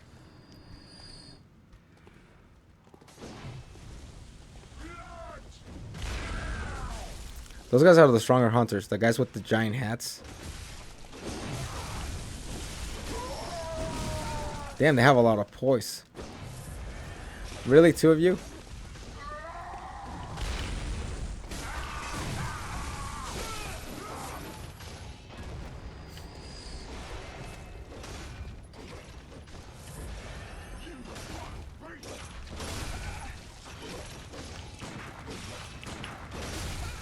I gotta time that.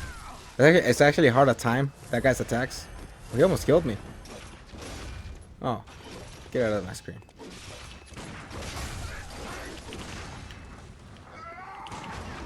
There we go.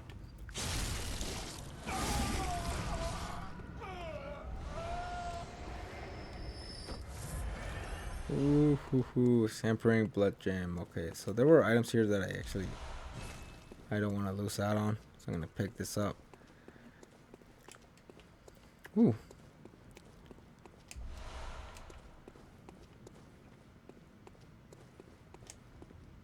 Again, even though I'm living this, what's going on? Hunter's never alone. Nope. Even though I'm going through all of this, this actually isn't happening. Basically, as you can see, this is the central area. This is where those 2 giant church guys were at, and then I would go over that way. I think in order to go to, what was that place called again? In order to get to the Forbidden Woods. See, as you can see, that's the main church. There's actually 2 main churches in the Hunter's Dream.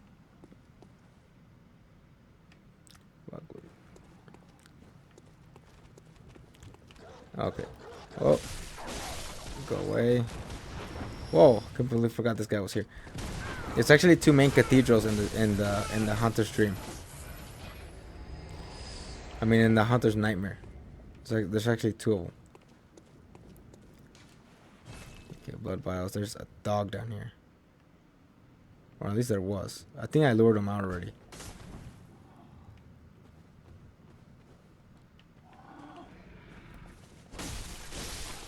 Man. Okay, these guys are hard. That one right here, this hunter in particular, is very strong. See, it's got red eyes. That one's blood drunk. Damn man, this guy's got a lot of hit ones. There we go. Easy. If that guy would have hit me, it would have taken me out. Nice. Wait. Berman. Oh, I forgot to equip the Eileen.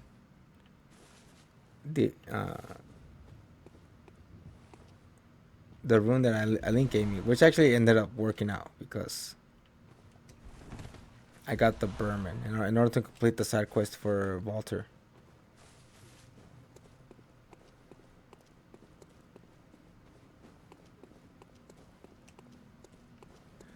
Okay, so I'm trying to remember. Okay, that's the shortcut that'll bring me up here.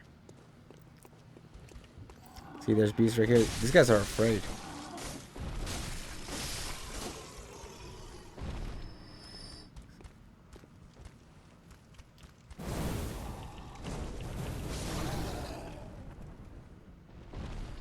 It's kind of like bait. I shouldn't. It's kind of mean. He wasn't attacking me, but I killed him. This is basically demonstrating that the hunters they're the real threat here, not the beasts. Here we go.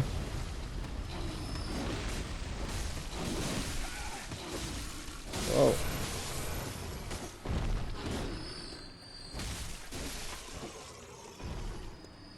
Yeah, okay, perfect. You guys are seeing that, like, the hunters they're the most annoying ones. Come on, do it. Boom.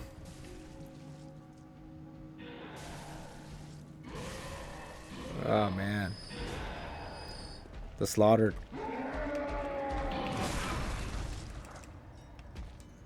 Well, he pushed me back. There we go.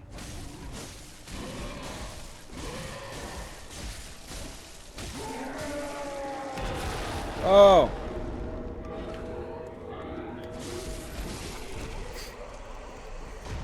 That's why that's the primary reason why I don't like to parry at in the stairs, because it doesn't register. It doesn't register actually pretty good. That's why I gotta do it the other way.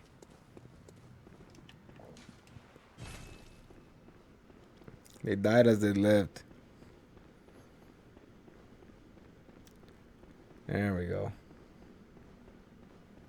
This guy.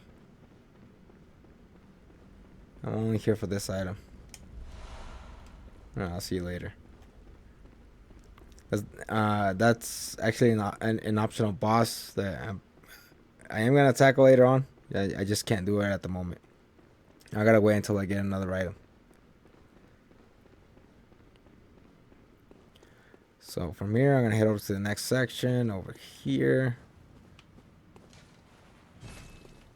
It's taking me less time to go through the game than actually reading the item descriptions. Now that I'm looking at it, I think I just got through all this whole beginning section. It's only been 13 minutes.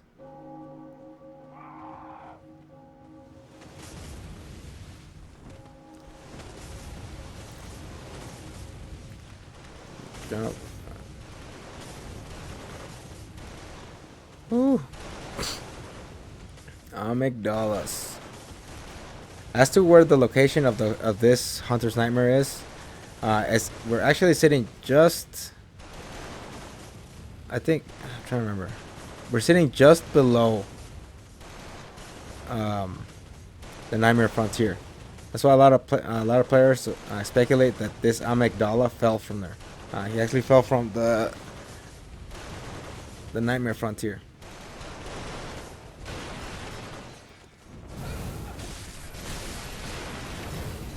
Really? Just die already, dude. There was something here. What was it? Oh, okay. Someone died here.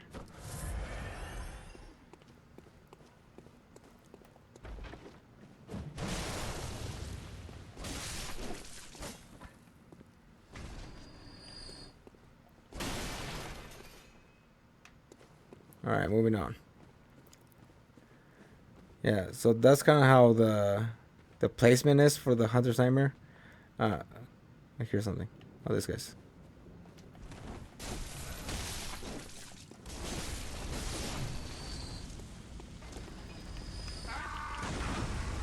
There we go.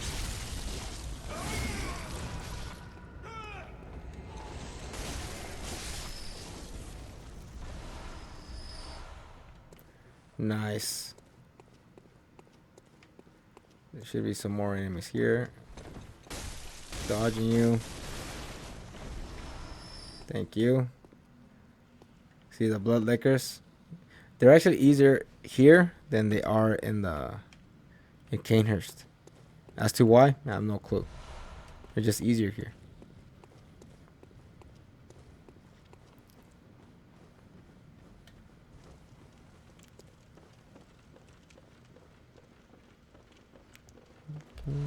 The delayed Molotov cocktail. That's what they're throwing at me right now. Oh, wait. Oh, really? Suck. Yeah, I'll get this item now. I can always go back around. Old Hunter top hat. Okay, so this is where it's gonna get really nasty. I'm gonna fight the blood lickers. There's a lot of them, but again, they're not as strong as the ones from the Canehurst. The ones from Canehurst, those are a pain. Those are hard. That's why I didn't want to fight them. I see cold. Man, there is a lot of dead bodies here.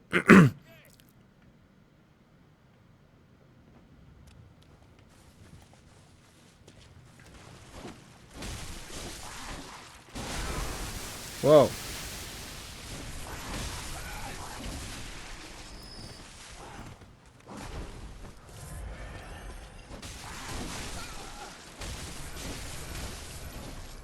Yeah.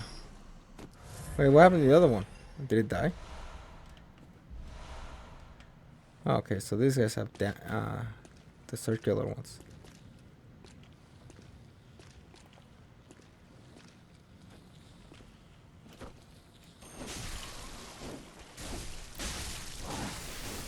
There we go. See, these guys don't do as much damage as the ones from Kinghurst.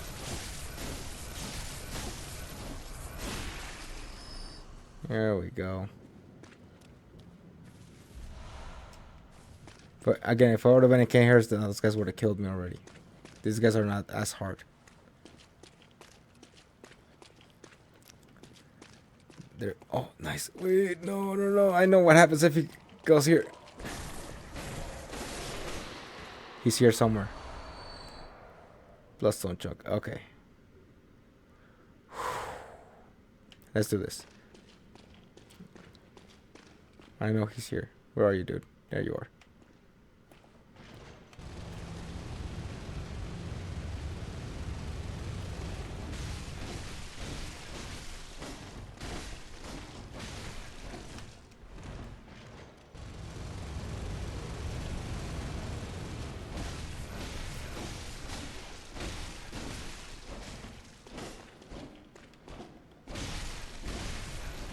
Yeah, we're trading blows right there. Oh, I got him.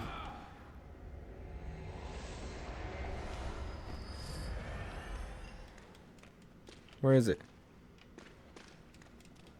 Wait, where did the item go? Did I pick it up? I didn't pick it up. Where is it?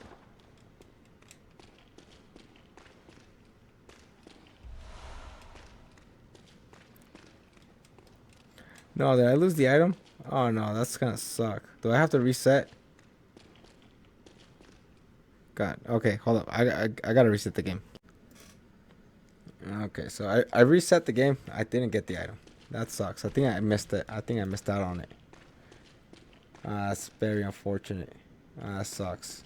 I think something happened, and I missed out on it. Oh, this sucks. Give me just a second. Oh no, it's right here. I do have it. Huh. I think I picked it up and I didn't realize it.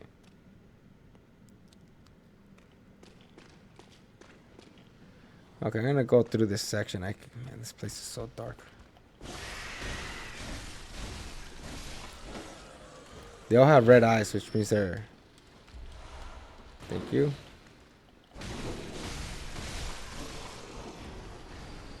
Which is weird.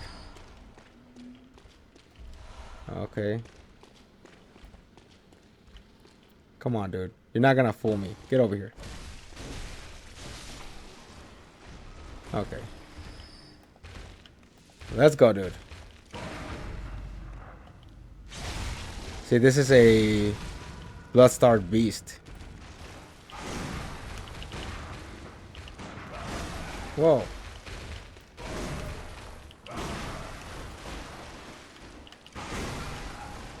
Man, I'm trying to parry it. I shouldn't do that. There we go. It's a little bit more. The only difference between this Bloodstar Beast and the boss one is that this one didn't have any poison. Okay, what do we got here? Bloodstone shards. Bloodstone shards. Amygdala Arm. That is creepy.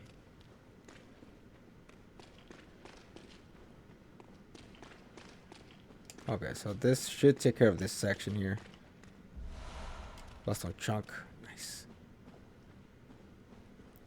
I'm trying to make sure I don't miss anything. That's why I'm going through all the areas now, so I don't have to come back later.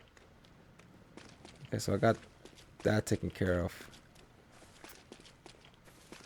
I did miss a small section from when I jumped off. So I'm just going to go back. I'm going to backtrack just a second here.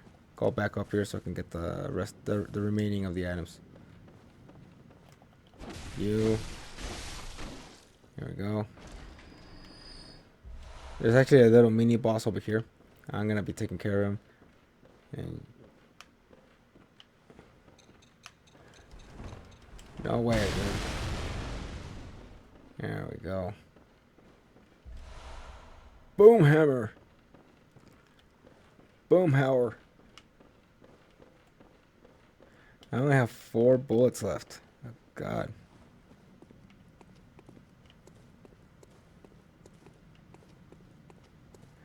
I can actually get more bullets. Okay, dude. I know you're up here, so might as well just come down here. Come here, dude. You and me. We're gonna take care of this.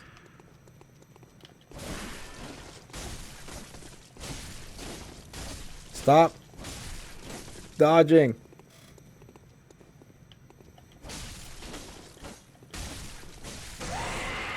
Oh, the beast roar.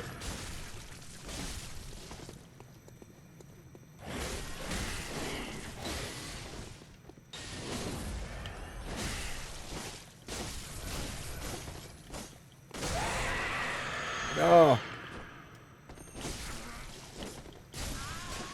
There we go. Should have just let me kill you, dude. Okay, so I got a badge. Awesome. No more items here. Okay, that's it. Awesome, possum. Whew. Again, I'm trying to get Bloodborne done, not because I'm tired of it, but primarily because I want to start Resident Evil 7 because I only have a few days to start Resident Evil 7 and finish it before Resident Evil 8 comes out. So I'm kind of in a tight schedule here. Cool. I gotta find that shortcut here pretty soon because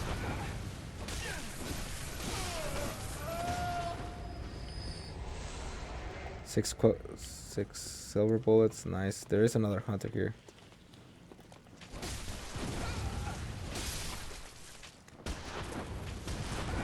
Damn, you can shoot twice. Oh.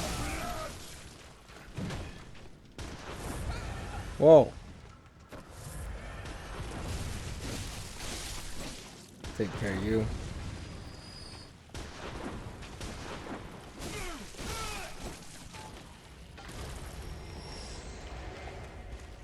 Come on, at least give me something. Okay, take care of everything. Whoa. I'm actually speed running this. Feels pretty good. 50,000, 51,000. This is the shortcut. You okay, bud? I'm unlocking the shortcut first.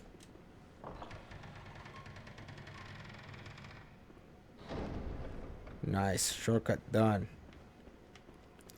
Okay, I'm gonna head back to Hunter's Dream and then I'll come back in just a second. Alright. So I'm back to the Hunter's Nightmare. I did take off for... I did head back to the Hunter's Dream. As you can see, I changed a few things. Now I'm gonna try to make my way toward the boss fight. Hopefully I can make it there. If I feel up for it, I'll continue. If not, I'll probably stop after this boss fight. Hopefully I don't get stuck in this boss fight. Because even though the recommended level for this boss fight, I think the recommended level for this area actually itself is about 100. So I'm doing okay on the level side of it. Excuse me, guys.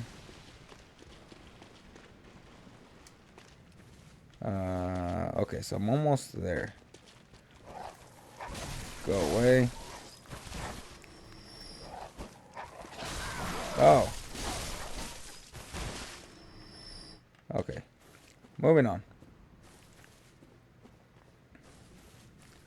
I think that was meant to be a trap, actually, now that I think about it. Okay, there we go. I just gotta make sure I'm still recording. Yeah, it was meant to be a trap. I was supposed to go and get the item and the dogs were supposed to jump me, but they acted beforehand.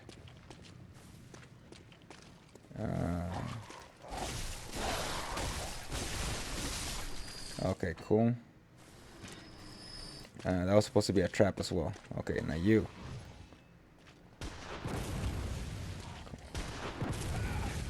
Come on, dude.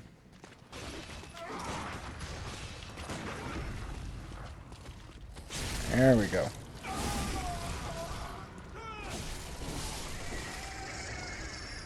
Now, I know there's a... Oh, no. I know that there's a powerful hunter nearby.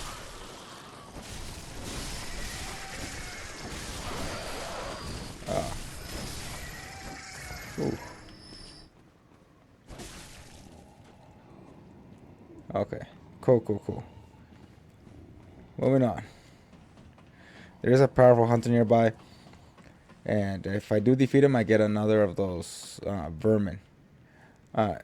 You did notice that I did get a piece of armor called the Constable. I forgot how to pronounce that. That's part of the set that belongs to Walter. The guy with the bucket head, basically. That's his armor set. I am missing one piece. The Constable's garb. I am missing one piece from the old hunter garb. That's hopefully I can find it soon. Either hope I find it soon or I passed it. I missed it by accident. Hopefully I didn't miss it. The powerful hunter's over here. See? Remember special item. Yeah, that's the one that we're talking about right here. This one. There's a really powerful hunter here. Oh god, this is gonna be hard. This guy does a lot of damage. Even at high levels, this guy can get quite annoying. He's right here. Oh god.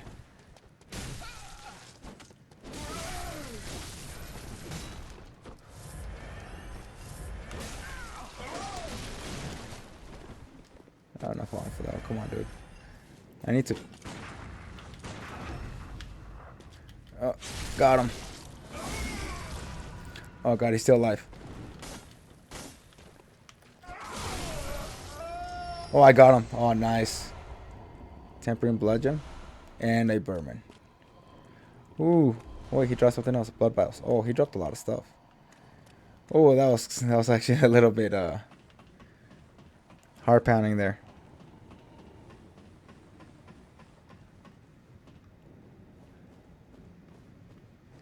Alright, so it keeps going. Let me see what else I can gather here.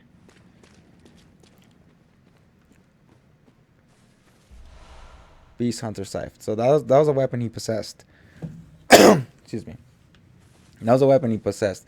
It's actually one of the best weapons out there. It's very underrated. If you guys ever do pick it up, do have a closer look at it. It's actually pretty cool. Now, let's see here.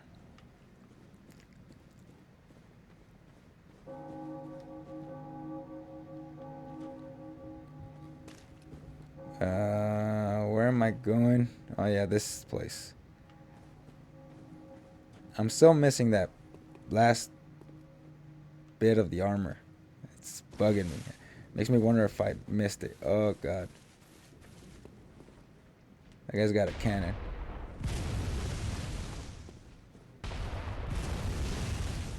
Go away, dude.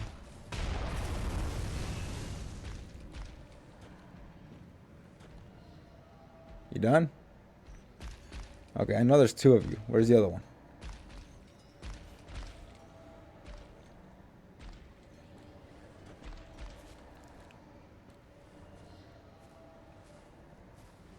Let's see if I can.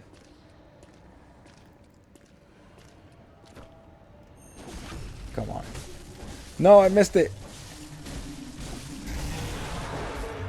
Oh, snap. Knock it off. I need to back off. Because he's backing off. He's going to get ready to shoot.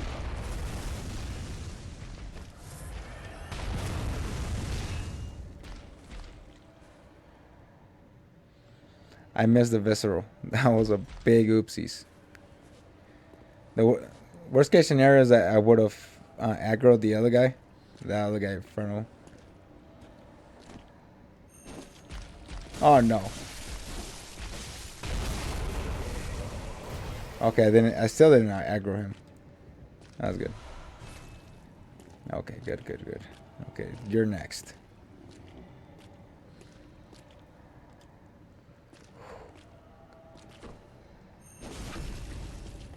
There we go. Oh wow, he's still alive. Yes. Blood vials.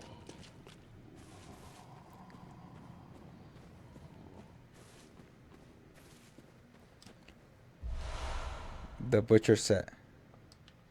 Whoa, who's here?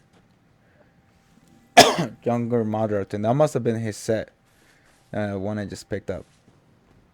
So I'm gonna get into the moderate twins later on. I think. Oh yeah, I did miss. Oh, that creeped me out. I did miss one of the Madra sets. Now that I think about it, I didn't go back into the other sections of the forest, of the Forbidden Woods, and I didn't pick up one of the sets. I gotta go back and actually pick up a lot of the stuff I've missed. Let's see. Okay, here's another lantern. And go see if I can pick up the pizza cutter.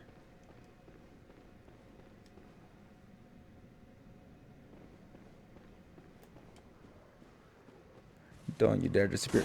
Oh god. 2 bloodstone chunks. Okay. Now this is a trap. I can see there's like a silhouette up there. It's one of those hunters that's possessed by the blood. I need him to come down. Damn. Oh no.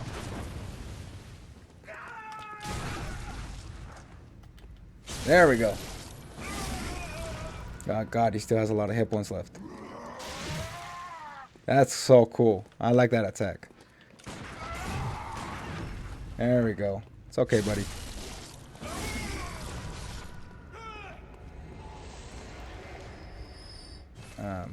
Now where is it? Oh, here we go. The Berman. You can only get the Berman if you have that rune from the Hunter of the Leagues, the one that Baldur gave you. That's why I haven't switched over to the rune that Aileen gave me, even though that's the best rune. Because I'm trying to get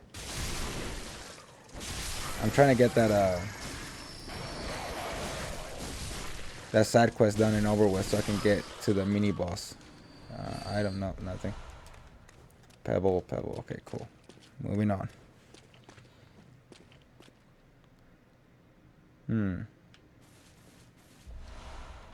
I'll learn. Perfect.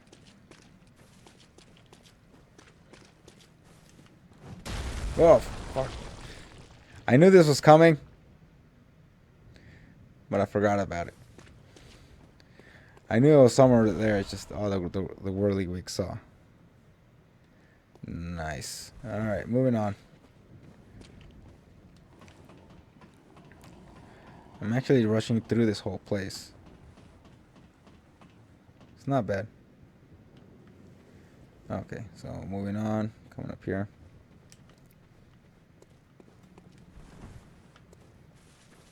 I should pick up some of these items. I think this is the one that had the bullets. Perfect. Coming up here. No, nothing here.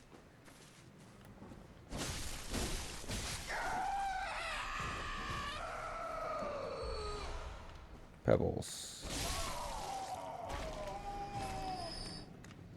Excess.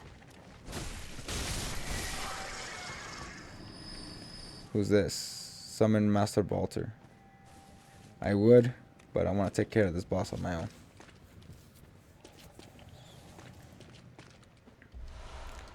Pebble.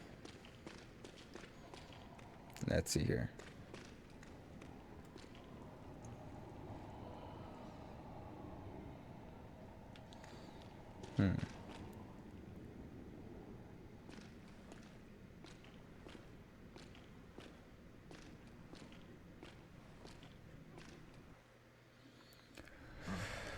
Man. Please. Help us. An unsigned beast. The great terror looms.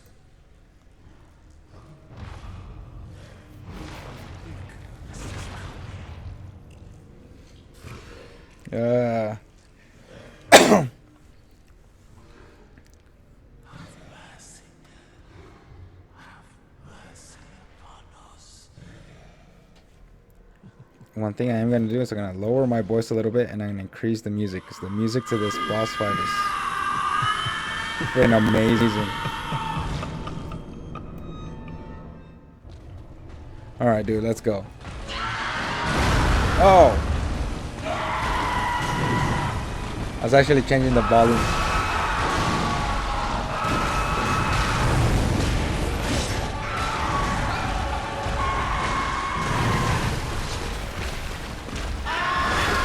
Oh no. Whoa.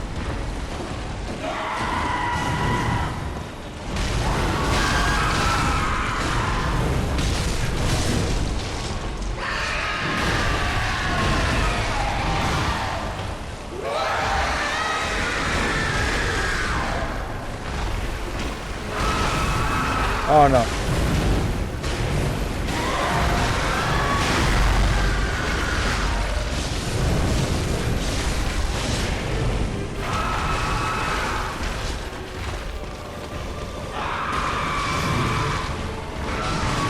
Oh.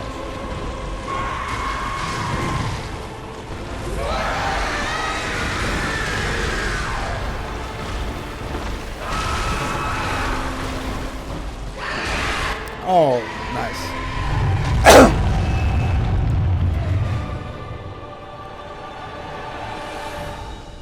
Oh man.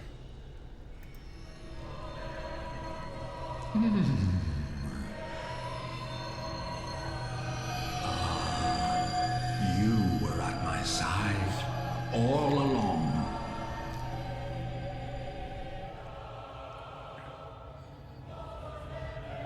My true mentor.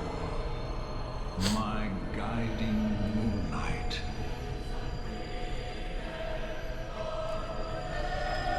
I'm gonna turn down my voice just a little bit more because this song is fucking amazing.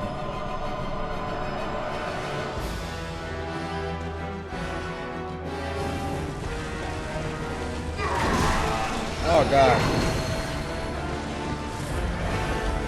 Okay, that's the AoE.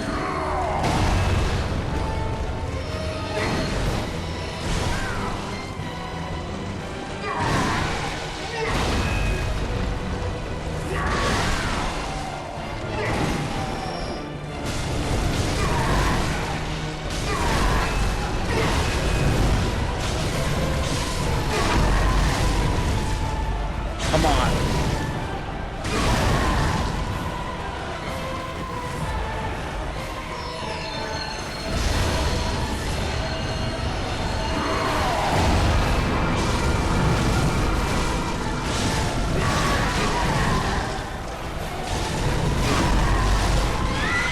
There we go.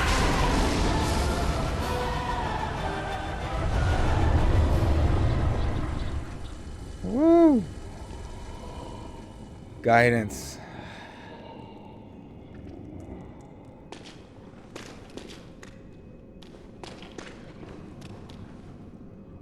I think that one little guy that was, yeah, here he is. If this guy would have remained alive, he actually keeps talking. That was a little intense.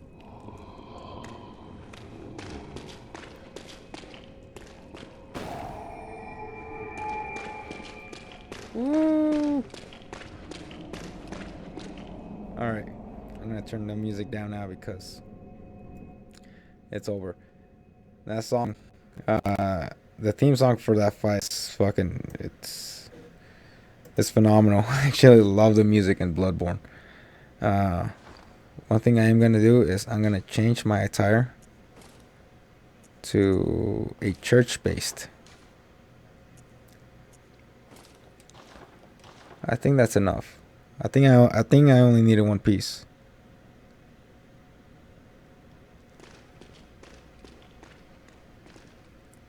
Tell me, good hunter of the church, have you seen the light? Are my church hunters the honorable Spartans? I hoped they would be.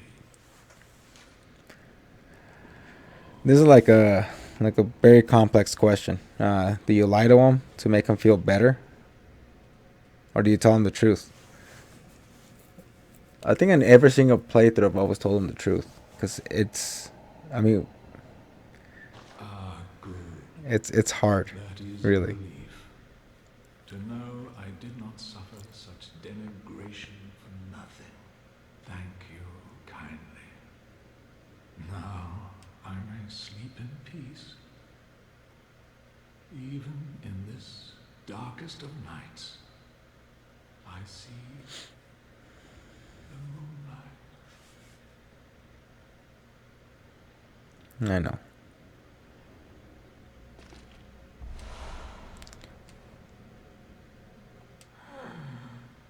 He's sleeping now.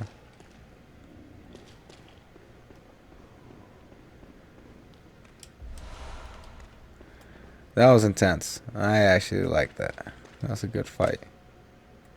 No. I am gonna go back to my original attire. I'm still missing that attire, the last piece of the old hunter set. I don't know. I think I went through everything, unless I missed something. No, I don't think I missed it. Maybe if I went back. But where could it be?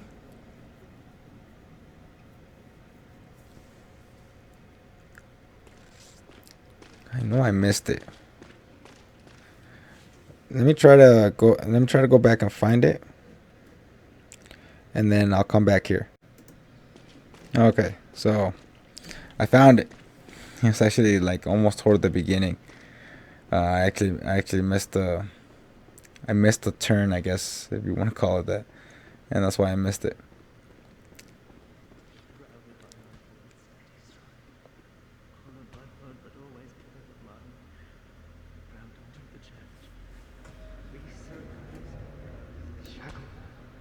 Only ye the true blades of the church. Damn.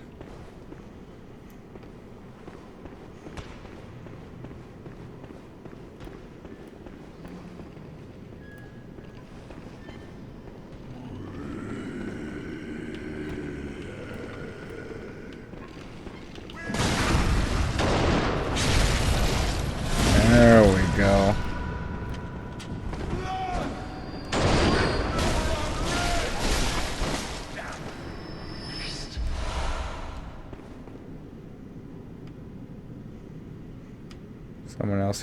Someone else here was fighting. Yeah, I turned this up too much. Let me see. Let me go down a little bit, because it is a little bit loud for me. Okay, here we go. I had to get through another section. Right here. Now I gotta lure them. They're actually, these enemies are tough together, so I just gotta be careful.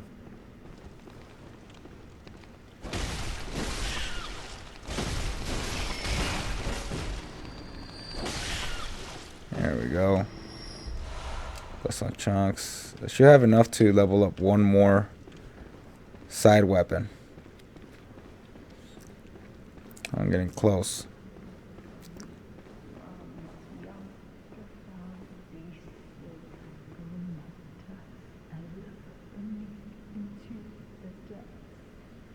Some say that's actually Vicar Amelia.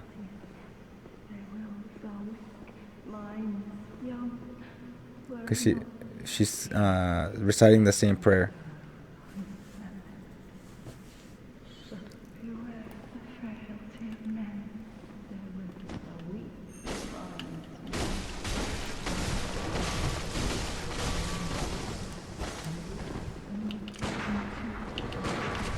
Oh.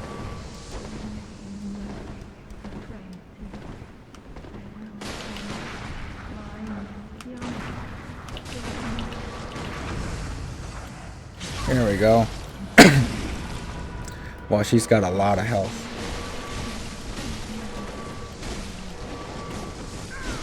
Oh!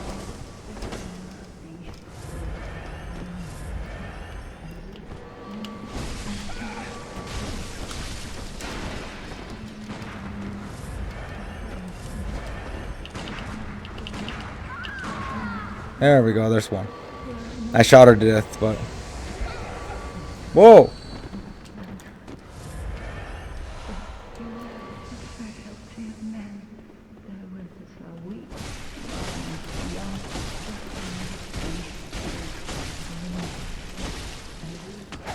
Oh, she has the whip. Oh, that does a lot of damage.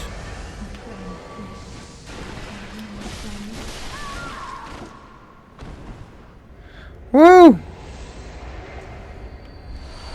Silver bullets, okay.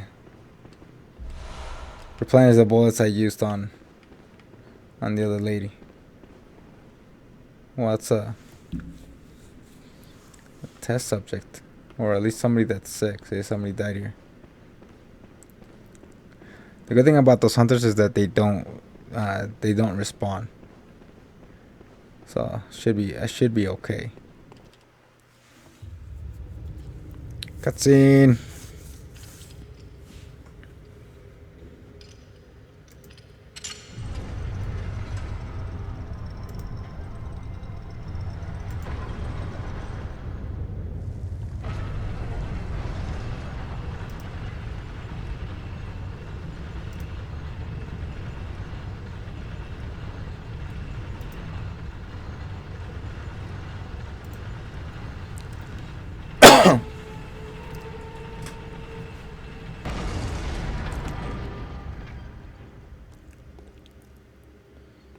I look flashy.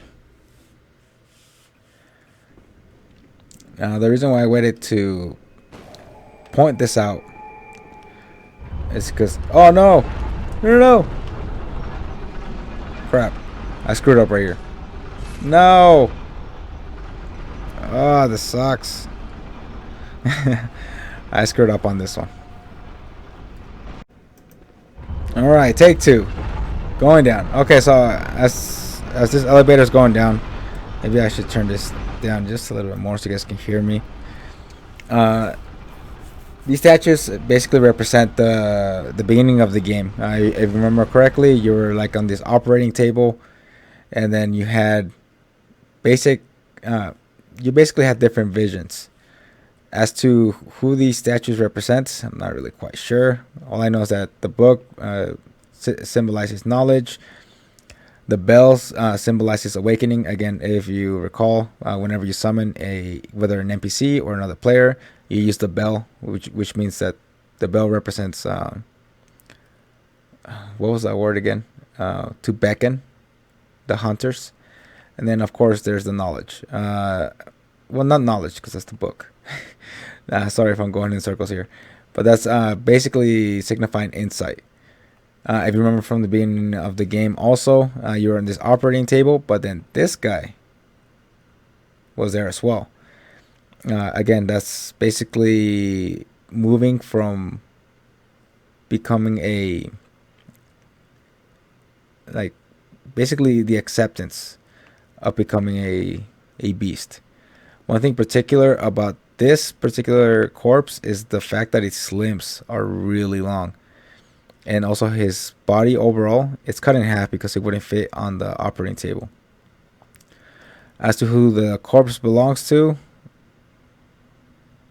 some say it belonged to Lawrence. I doubt it because Lawrence is missing his skull. As to how I know that, this tells you the truth over here.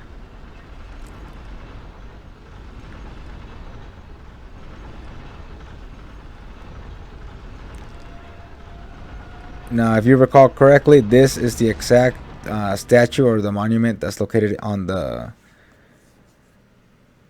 other church, on the other cathedral from the, basically, I guess you'd call it the real world. This is the exact same one. This is why I mentioned when the DLC started that there were two cathedrals. This is the second one. The first one is, of course, the one where the fire beast was located. That's the one. But here, this is the second one. And this one possesses Lawrence's skull. That's how I know that the corpse up there does not belong to Lawrence.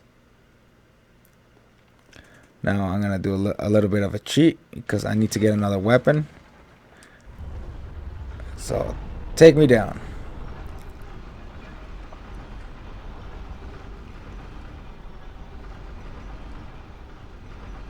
If you recall from the other version of the church, perfect.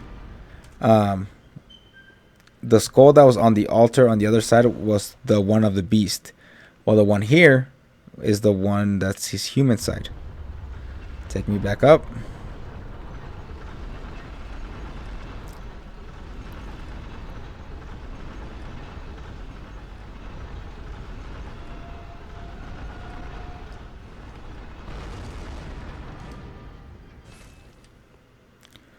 Bring it down again.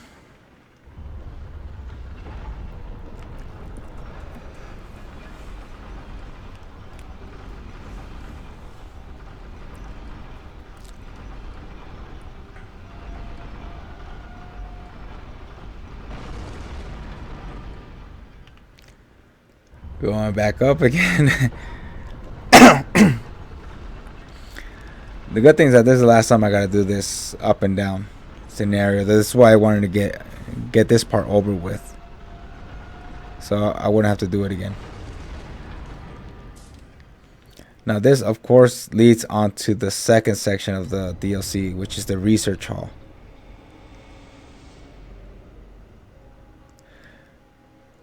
And normally places levels like this they'd be my least favorite normally, but actually I really like this place. Not the actual place, but I like the design of it. It's very well designed. They did a phenomenal job when. Okay, let me get these guys. Okay, cool. I can't miss those items. The bloodstone chunks. He was saying something.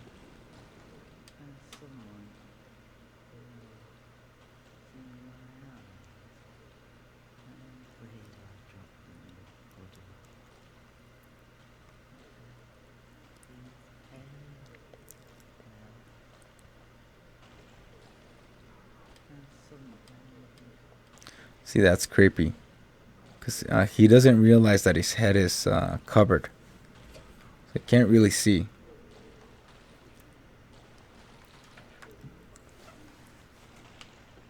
He's a little bit creepy.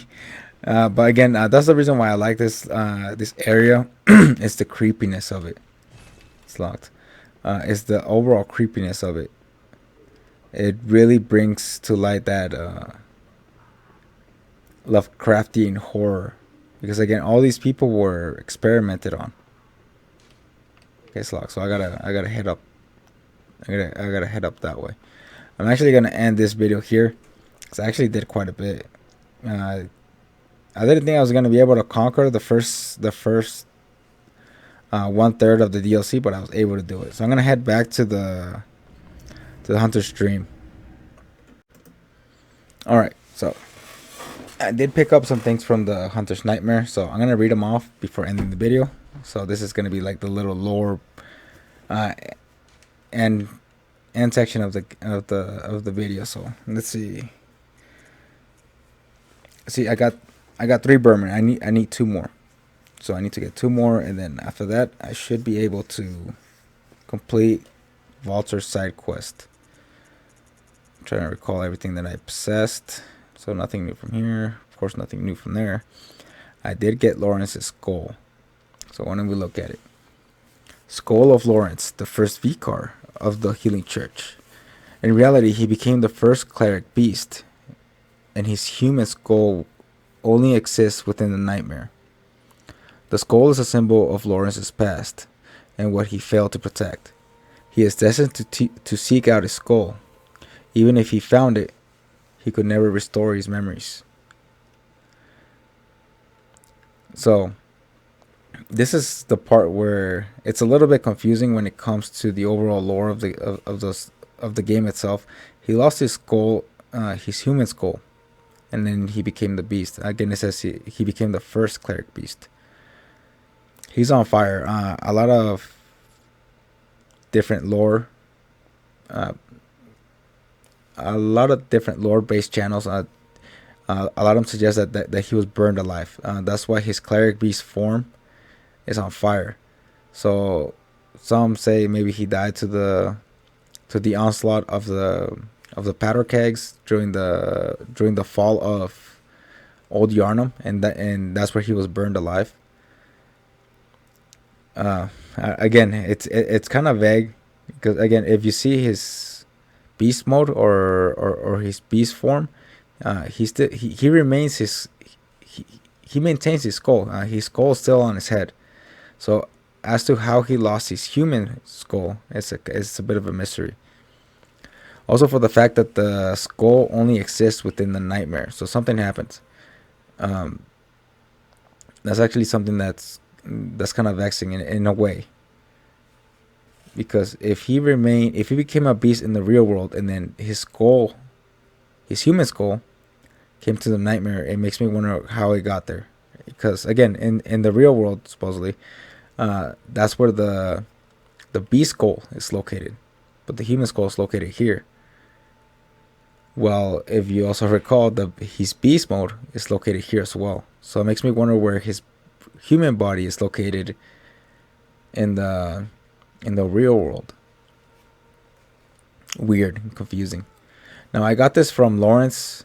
That's the fire beast. There are two cathedrals in the Hunter's Dream. See, there's two of them. One lies past the River of Blood, and the other contains the private research hall of the Healing Church. Only chosen members of the Healing Church or their lamentable patients can enter the research hall using this eye. Grant eyes to the surgery altar skull. So that's why he placed the eye pendant inside the skull in order for the elevator to go up. Again, only members of the Healing Church, or again, its lamentable patients, can enter there.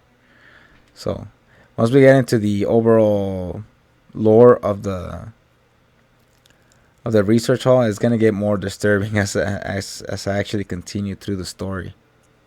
I did get a new badge. I got the Firing Hammer badge. I got this from the beast, the human beast enemy that I faced.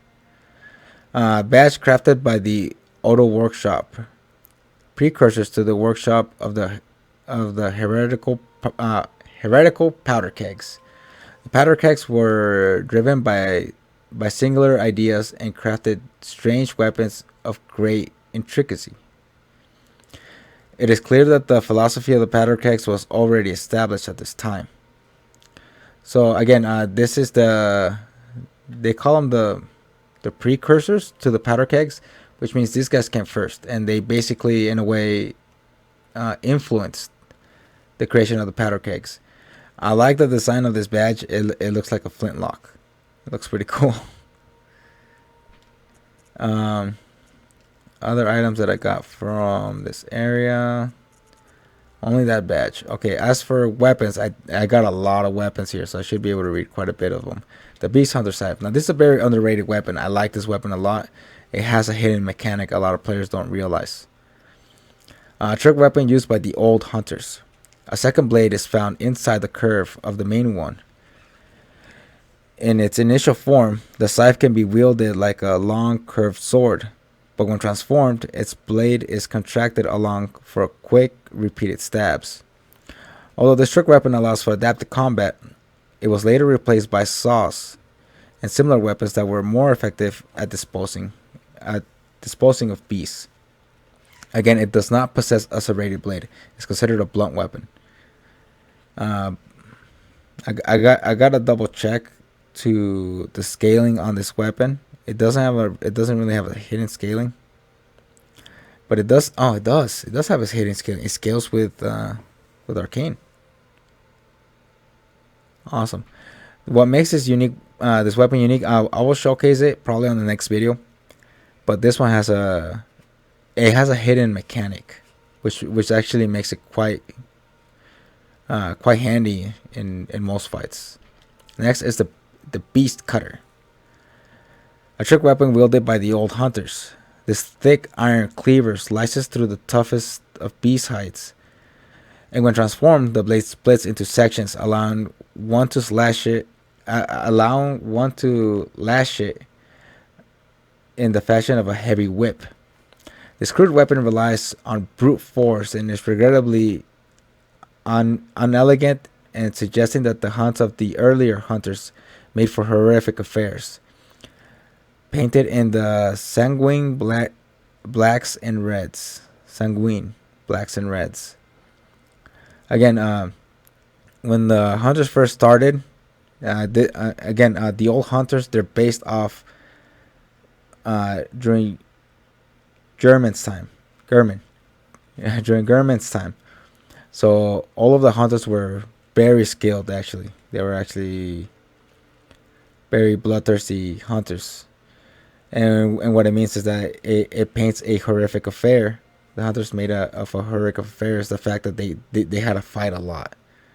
There were a lot more beasts back then than there is now. The next weapon I got is, of course, the Holy Moonlight Sword. I got this from defeating Ludwig the Accursed, or Ludwig the Holy Blade. An arcane sword discovered long ago by Ludwig.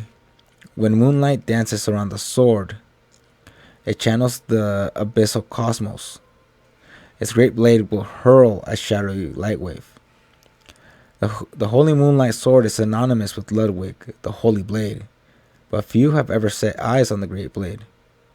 And whatever guidance it has to offer, it seems to be of a private, elusive sort. Now, the thing to take note about the Holy Moonlight Sword is that, one, it was not crafted, it was found. One is that it was found. It wasn't crafted, it was found. Two, the weapon basically has a mind of its own. Again, it channels the abyssal cosmos, which means it was more than likely a weapon possessed by either the ancient Pharmarians, or it was possessed by one of the old ones. Again, the fact that it says whatever guidance it has to offer, it seems to be of a private and elusive sort. Basically, again, Ludwig talked to the blade. If you remember from the fight, he said, "Oh, you were with me all along." He did talk to the blade. Whether the blade talked back or not, it depends. That all comes down to the rune I got along with the fight of Ludwig, which I'm gonna get to in just a second. It's still a cool weapon, but again, it wasn't forged. It was found. I got the Boomhammer, the Boomhauer Hammer. A trick weapon used by the old hunters and crafted by the workshop heretics, the powder kegs. A giant hammer equipped with a miniature furnace. When ignited and fired, it emits a volley of flame that explodes furiously upon impact. Crush the beast and burn them. The brute simplicity of the Boomhammer was favored by the hunters, with an acute distaste for beasts. Again, this weapon was primarily used by hunters who, again, it just showcased this dislike beasts, but also for the fact that you guys keep in mind that fire is highly effective against beasts. This is not considered a serrated weapon. It is considered a regular physical weapon. Scalings, it is considered a blunt weapon. Okay, so it's primarily considered a blunt weapon. I also got the Whirlig Wick Saw, also known as the pizza cutter. Trick weapon crafted by the workshop heretics, the powder kegs. The weapon of choice of the old hunter, Walter, the beast eater. This weapon pummels beasts in its mace form, but its true strength lies in the attached mechanical saws. These discs, lined with serrated teeth, spin rapidly, thrashing the flesh of beasts into fine shreds. Again, it's a serrated weapon. It's highly effective against beasts. If you're going into the Chalice of Loran, or maybe you're going into New Game Plus, it's very effective in the early game. I also got the Amygdala Arm, the arm of a small Amygdala Great One.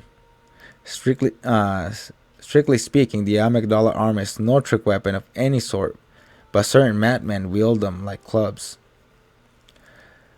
Starts as a large, tough, blunt weapon formed of bone, but when extended, the hand quivers as if it were still alive. This weapon is really creepy. Again, it's made from an arm of an Amygdala. This weapon is actually really creepy. Weapons that I got here. This is a weapon that I thought I didn't pick up, but I did. This is a highly customized portable version of the stationary Gatling gun operated by the old hunter Jura in Old Yarnum. It was a weapon of choice by the youngest of Jura's 3 companions. The Gatling gun boasts exceptional rapid firing functionality, but it is considered a cumbersome weapon due to its excessive weight and insatiable consumption of quicksilver bullets. Again, this weapon is really cool. It does a lot. It deals a lot of damage and it stuns enemies for quite a bit. But again, if you're shooting a Gatling gun, you only got 20 bullets. I think each bullet is worth 3 or 4 shots of the Gatling gun. So again, it's not like you only get 20 shots. Each bullet, I think, is worth 1 or 2 shots. I can't remember what the actual number is. Next is the Church Cannon. Church Cannon, an oversized weapon used by the Healing Church. A type of cannon that fires with a curved trajectory and creates an explosion upon impact. Originally designed for use by brawny men with deteriorating brains, not for just any ordinary hunter. But the man lacked the wits to effectively operate the firearms, and the weapon was quietly ushered into permanent storage. Again, if you remember correctly, the enemies that wielded these, they were huge. As to the fact if their minds were deteriorated, I'm not really sure. They seem very sentient, or either that or they're just basically fighting on instinct. This one consumes a lot of bullets, actually, if I recall. 10 bullets per use. 1 bullet per use. So 1 bullet. Okay. So 10 bullets per shot. You only get 20 bullets. You only get 2 shots from this. It's good against Amygdala or any enemies that have where their weak points their head, especially either Amygdala or Ebritas. This weapon is very, very handy because it will actually stun them right away. Now I did get hunter gear, so that was so dumb. I can't believe I missed this one in the beginning. Now this one, in the old days when hunters were 10 a penny, this was part of their standard garb. One day the hunters disappeared and Yarnamites began to whisper of the hunter's sin. Drunk with blood, chasing after beasts, they would pass on to the nightmare. Every last one of them. Now, again, it says that the Yarnamites began to whisper of the hunter's sin. Something horrible happened here in the hunter's nightmare. As to why it says drunk with blood, chasing after beasts, they would pass on to the nightmare. That was their punishment, basically, going into that nightmare, because they would become blood drunk and then they would never find peace. They would always find battle. They would always seek battle. That's why the hunter's nightmare, especially where the hunters are at in the beginning, they're always fighting beasts, because that's basically their atonement. That's their punishment for what they did. We're gonna get into the hunter's sin I think it's on the last third of the DLC. That's where the hunter's sin is actually more fleshed out. So I'm not gonna go into detail too much about the hunter's sin. You guys are gonna see it. The old hunter top hat. In the old days when hunters okay, so this just basically tells me the same as this one.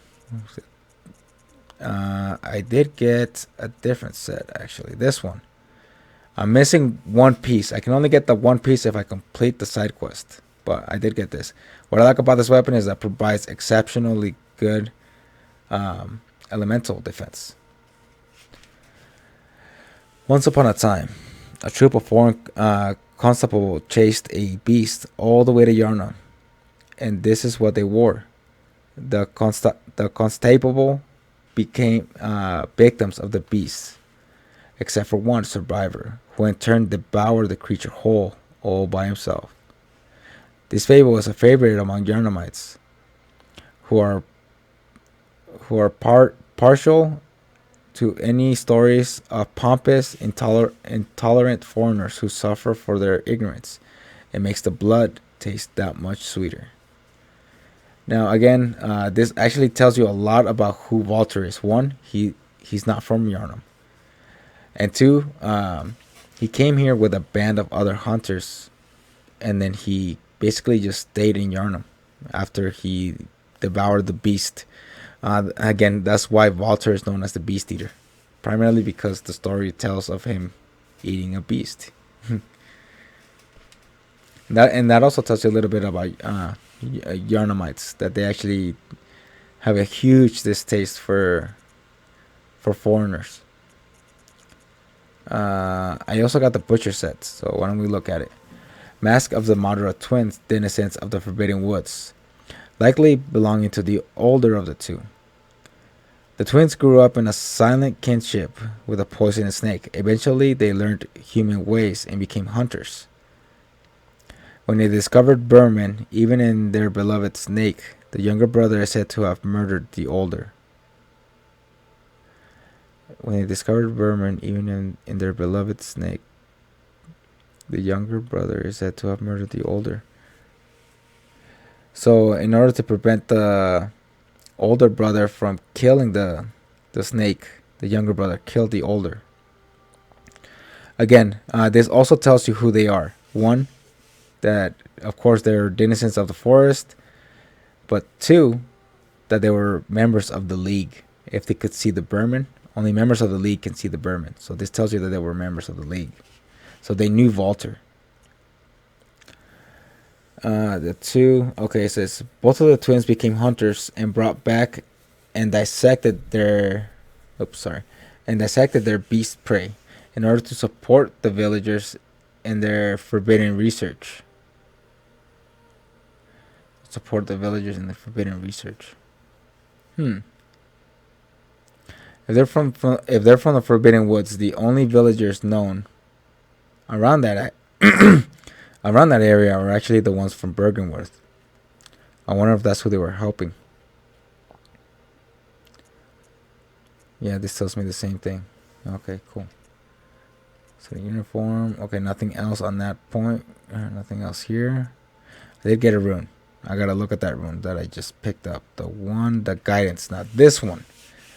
A Kara rune discovered by the old hunter Ludwig, along with the holy Moonlight sword. Boost amount of life recovered by rallying. When Ludwig closed his eyes and saw darkness, or perhaps nothingness, and that is where he discovered the tiny beings of light. Ludwig was certain that these playful dancing sprites offered guidance, and emptied Ludwig of his fears, at least in the midst of a hunt. Now this rune is actually what caused Ludwig to become a beast. Because again, it says it boosts the amount of life recovered by rallying. This is what caused Ludwig to become a beast. It was this rune. Because what it does is that if you remember what the rally mechanic does is that if you take damage, you can actually get that damage. You can actually get that health back by attacking your enemy and drawing blood. And if Ludwig was actually recovering his health at a decent amount per each hit or damage he was taking, that means that he would have to attack non-stop. So he was actually taking hits and then attacking, taking hits and attacking. So he was constantly recovering his health. Again, this is what caused him to become a beast, because if he wasn't afraid to die because of this rune, he accumulated a lot of basically karma in a way. Again, Ludwig was alive during the hunter's sin, so when the time came when Ludwig became mad due to the blood drunkenness, well, you guys saw what happened to him. So again, but the main cause to why he became a beast is this rune right here. Very like unfortunate, honestly. The story of Ludwig is actually a pretty tragic one. And then aside from that, that's it. Cool. Actually, now that I think about it, I did get a badge. Cry items. Did I get anything new from that badge? I did get the delayed Molotov and the delayed rope Molotovs. Actually, buy a few. Special hunter tool crafted by the old auto workshop. These Molotovs wedged into the ground when thrown and exploded in a timed delay. Shame that such complex gadget must be sacrificed with each use of this inefficient hunter tool. Nevertheless, delayed Molotovs are cherished by the minority of hunters who prefer a trickster skill. This creation is one of the earliest known roots of the powder kegs. Again, it does say that it's inefficient hunter tool. It's primarily used for PvP. That's basically what it's used for. It's not good for actual PvE content because your enemy's constantly moving. And a delayed rope Molotov. Special. Let me see. Okay, so this one. Special hunter tool crafted by the old auto workshop. This Molotov wedged into the ground when thrown behind one's back and explode on a timely delay. The only difference between this one is that you can throw this from the. If you're running, you can actually throw this. Again, it's primarily meant for PvP. Okay, nothing new. Nothing new. Can I buy anything new? Splash. Nope, I can't buy anything new, so I don't see anything that's worth reading here. Anything new pop up? Yep, the piercing rifle is what popped up. A rifle engineered by the Auto Workshop, the precursors to the workshop of the heretical powder kegs. Designed for hunting on narrow streets, this rifle has been optimized to cause perforation wounds and is unfit for reliably countering attacks. So this weapon is not used to prepare the visceral. It's actually only used to basically cause wounds. So this is more likely scaled with. It's like, it is. It does have a blood tinge scaling. I think they all have a blood tinge scaling now that I look at it. Yeah, this is the highest one. But this is mainly a dexterity weapon.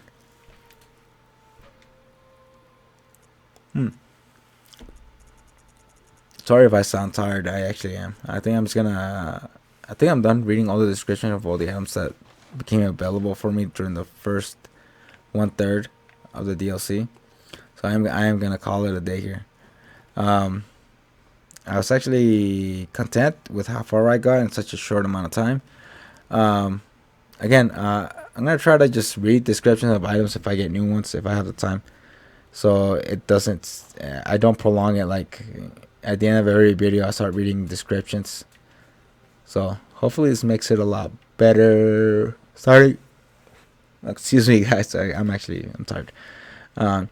So hopefully this will make it a lot easier in the future. I really hope you liked the first 1/3 of the DLC. I defeated Ludwig. That was so cool. Tomorrow, on the next episode, I'll be working on the other. I don't know if I'll finish the entire DLC because the research hall is pretty long. Then from there, I gotta head over to the final part of the DLC, which is also it's a bit longer than the first 1/3 of the DLC. I really hope you like this playthrough. If you like it, please like and share. If you like it a lot, please subscribe, and I'll see you guys next time. Take care, guys.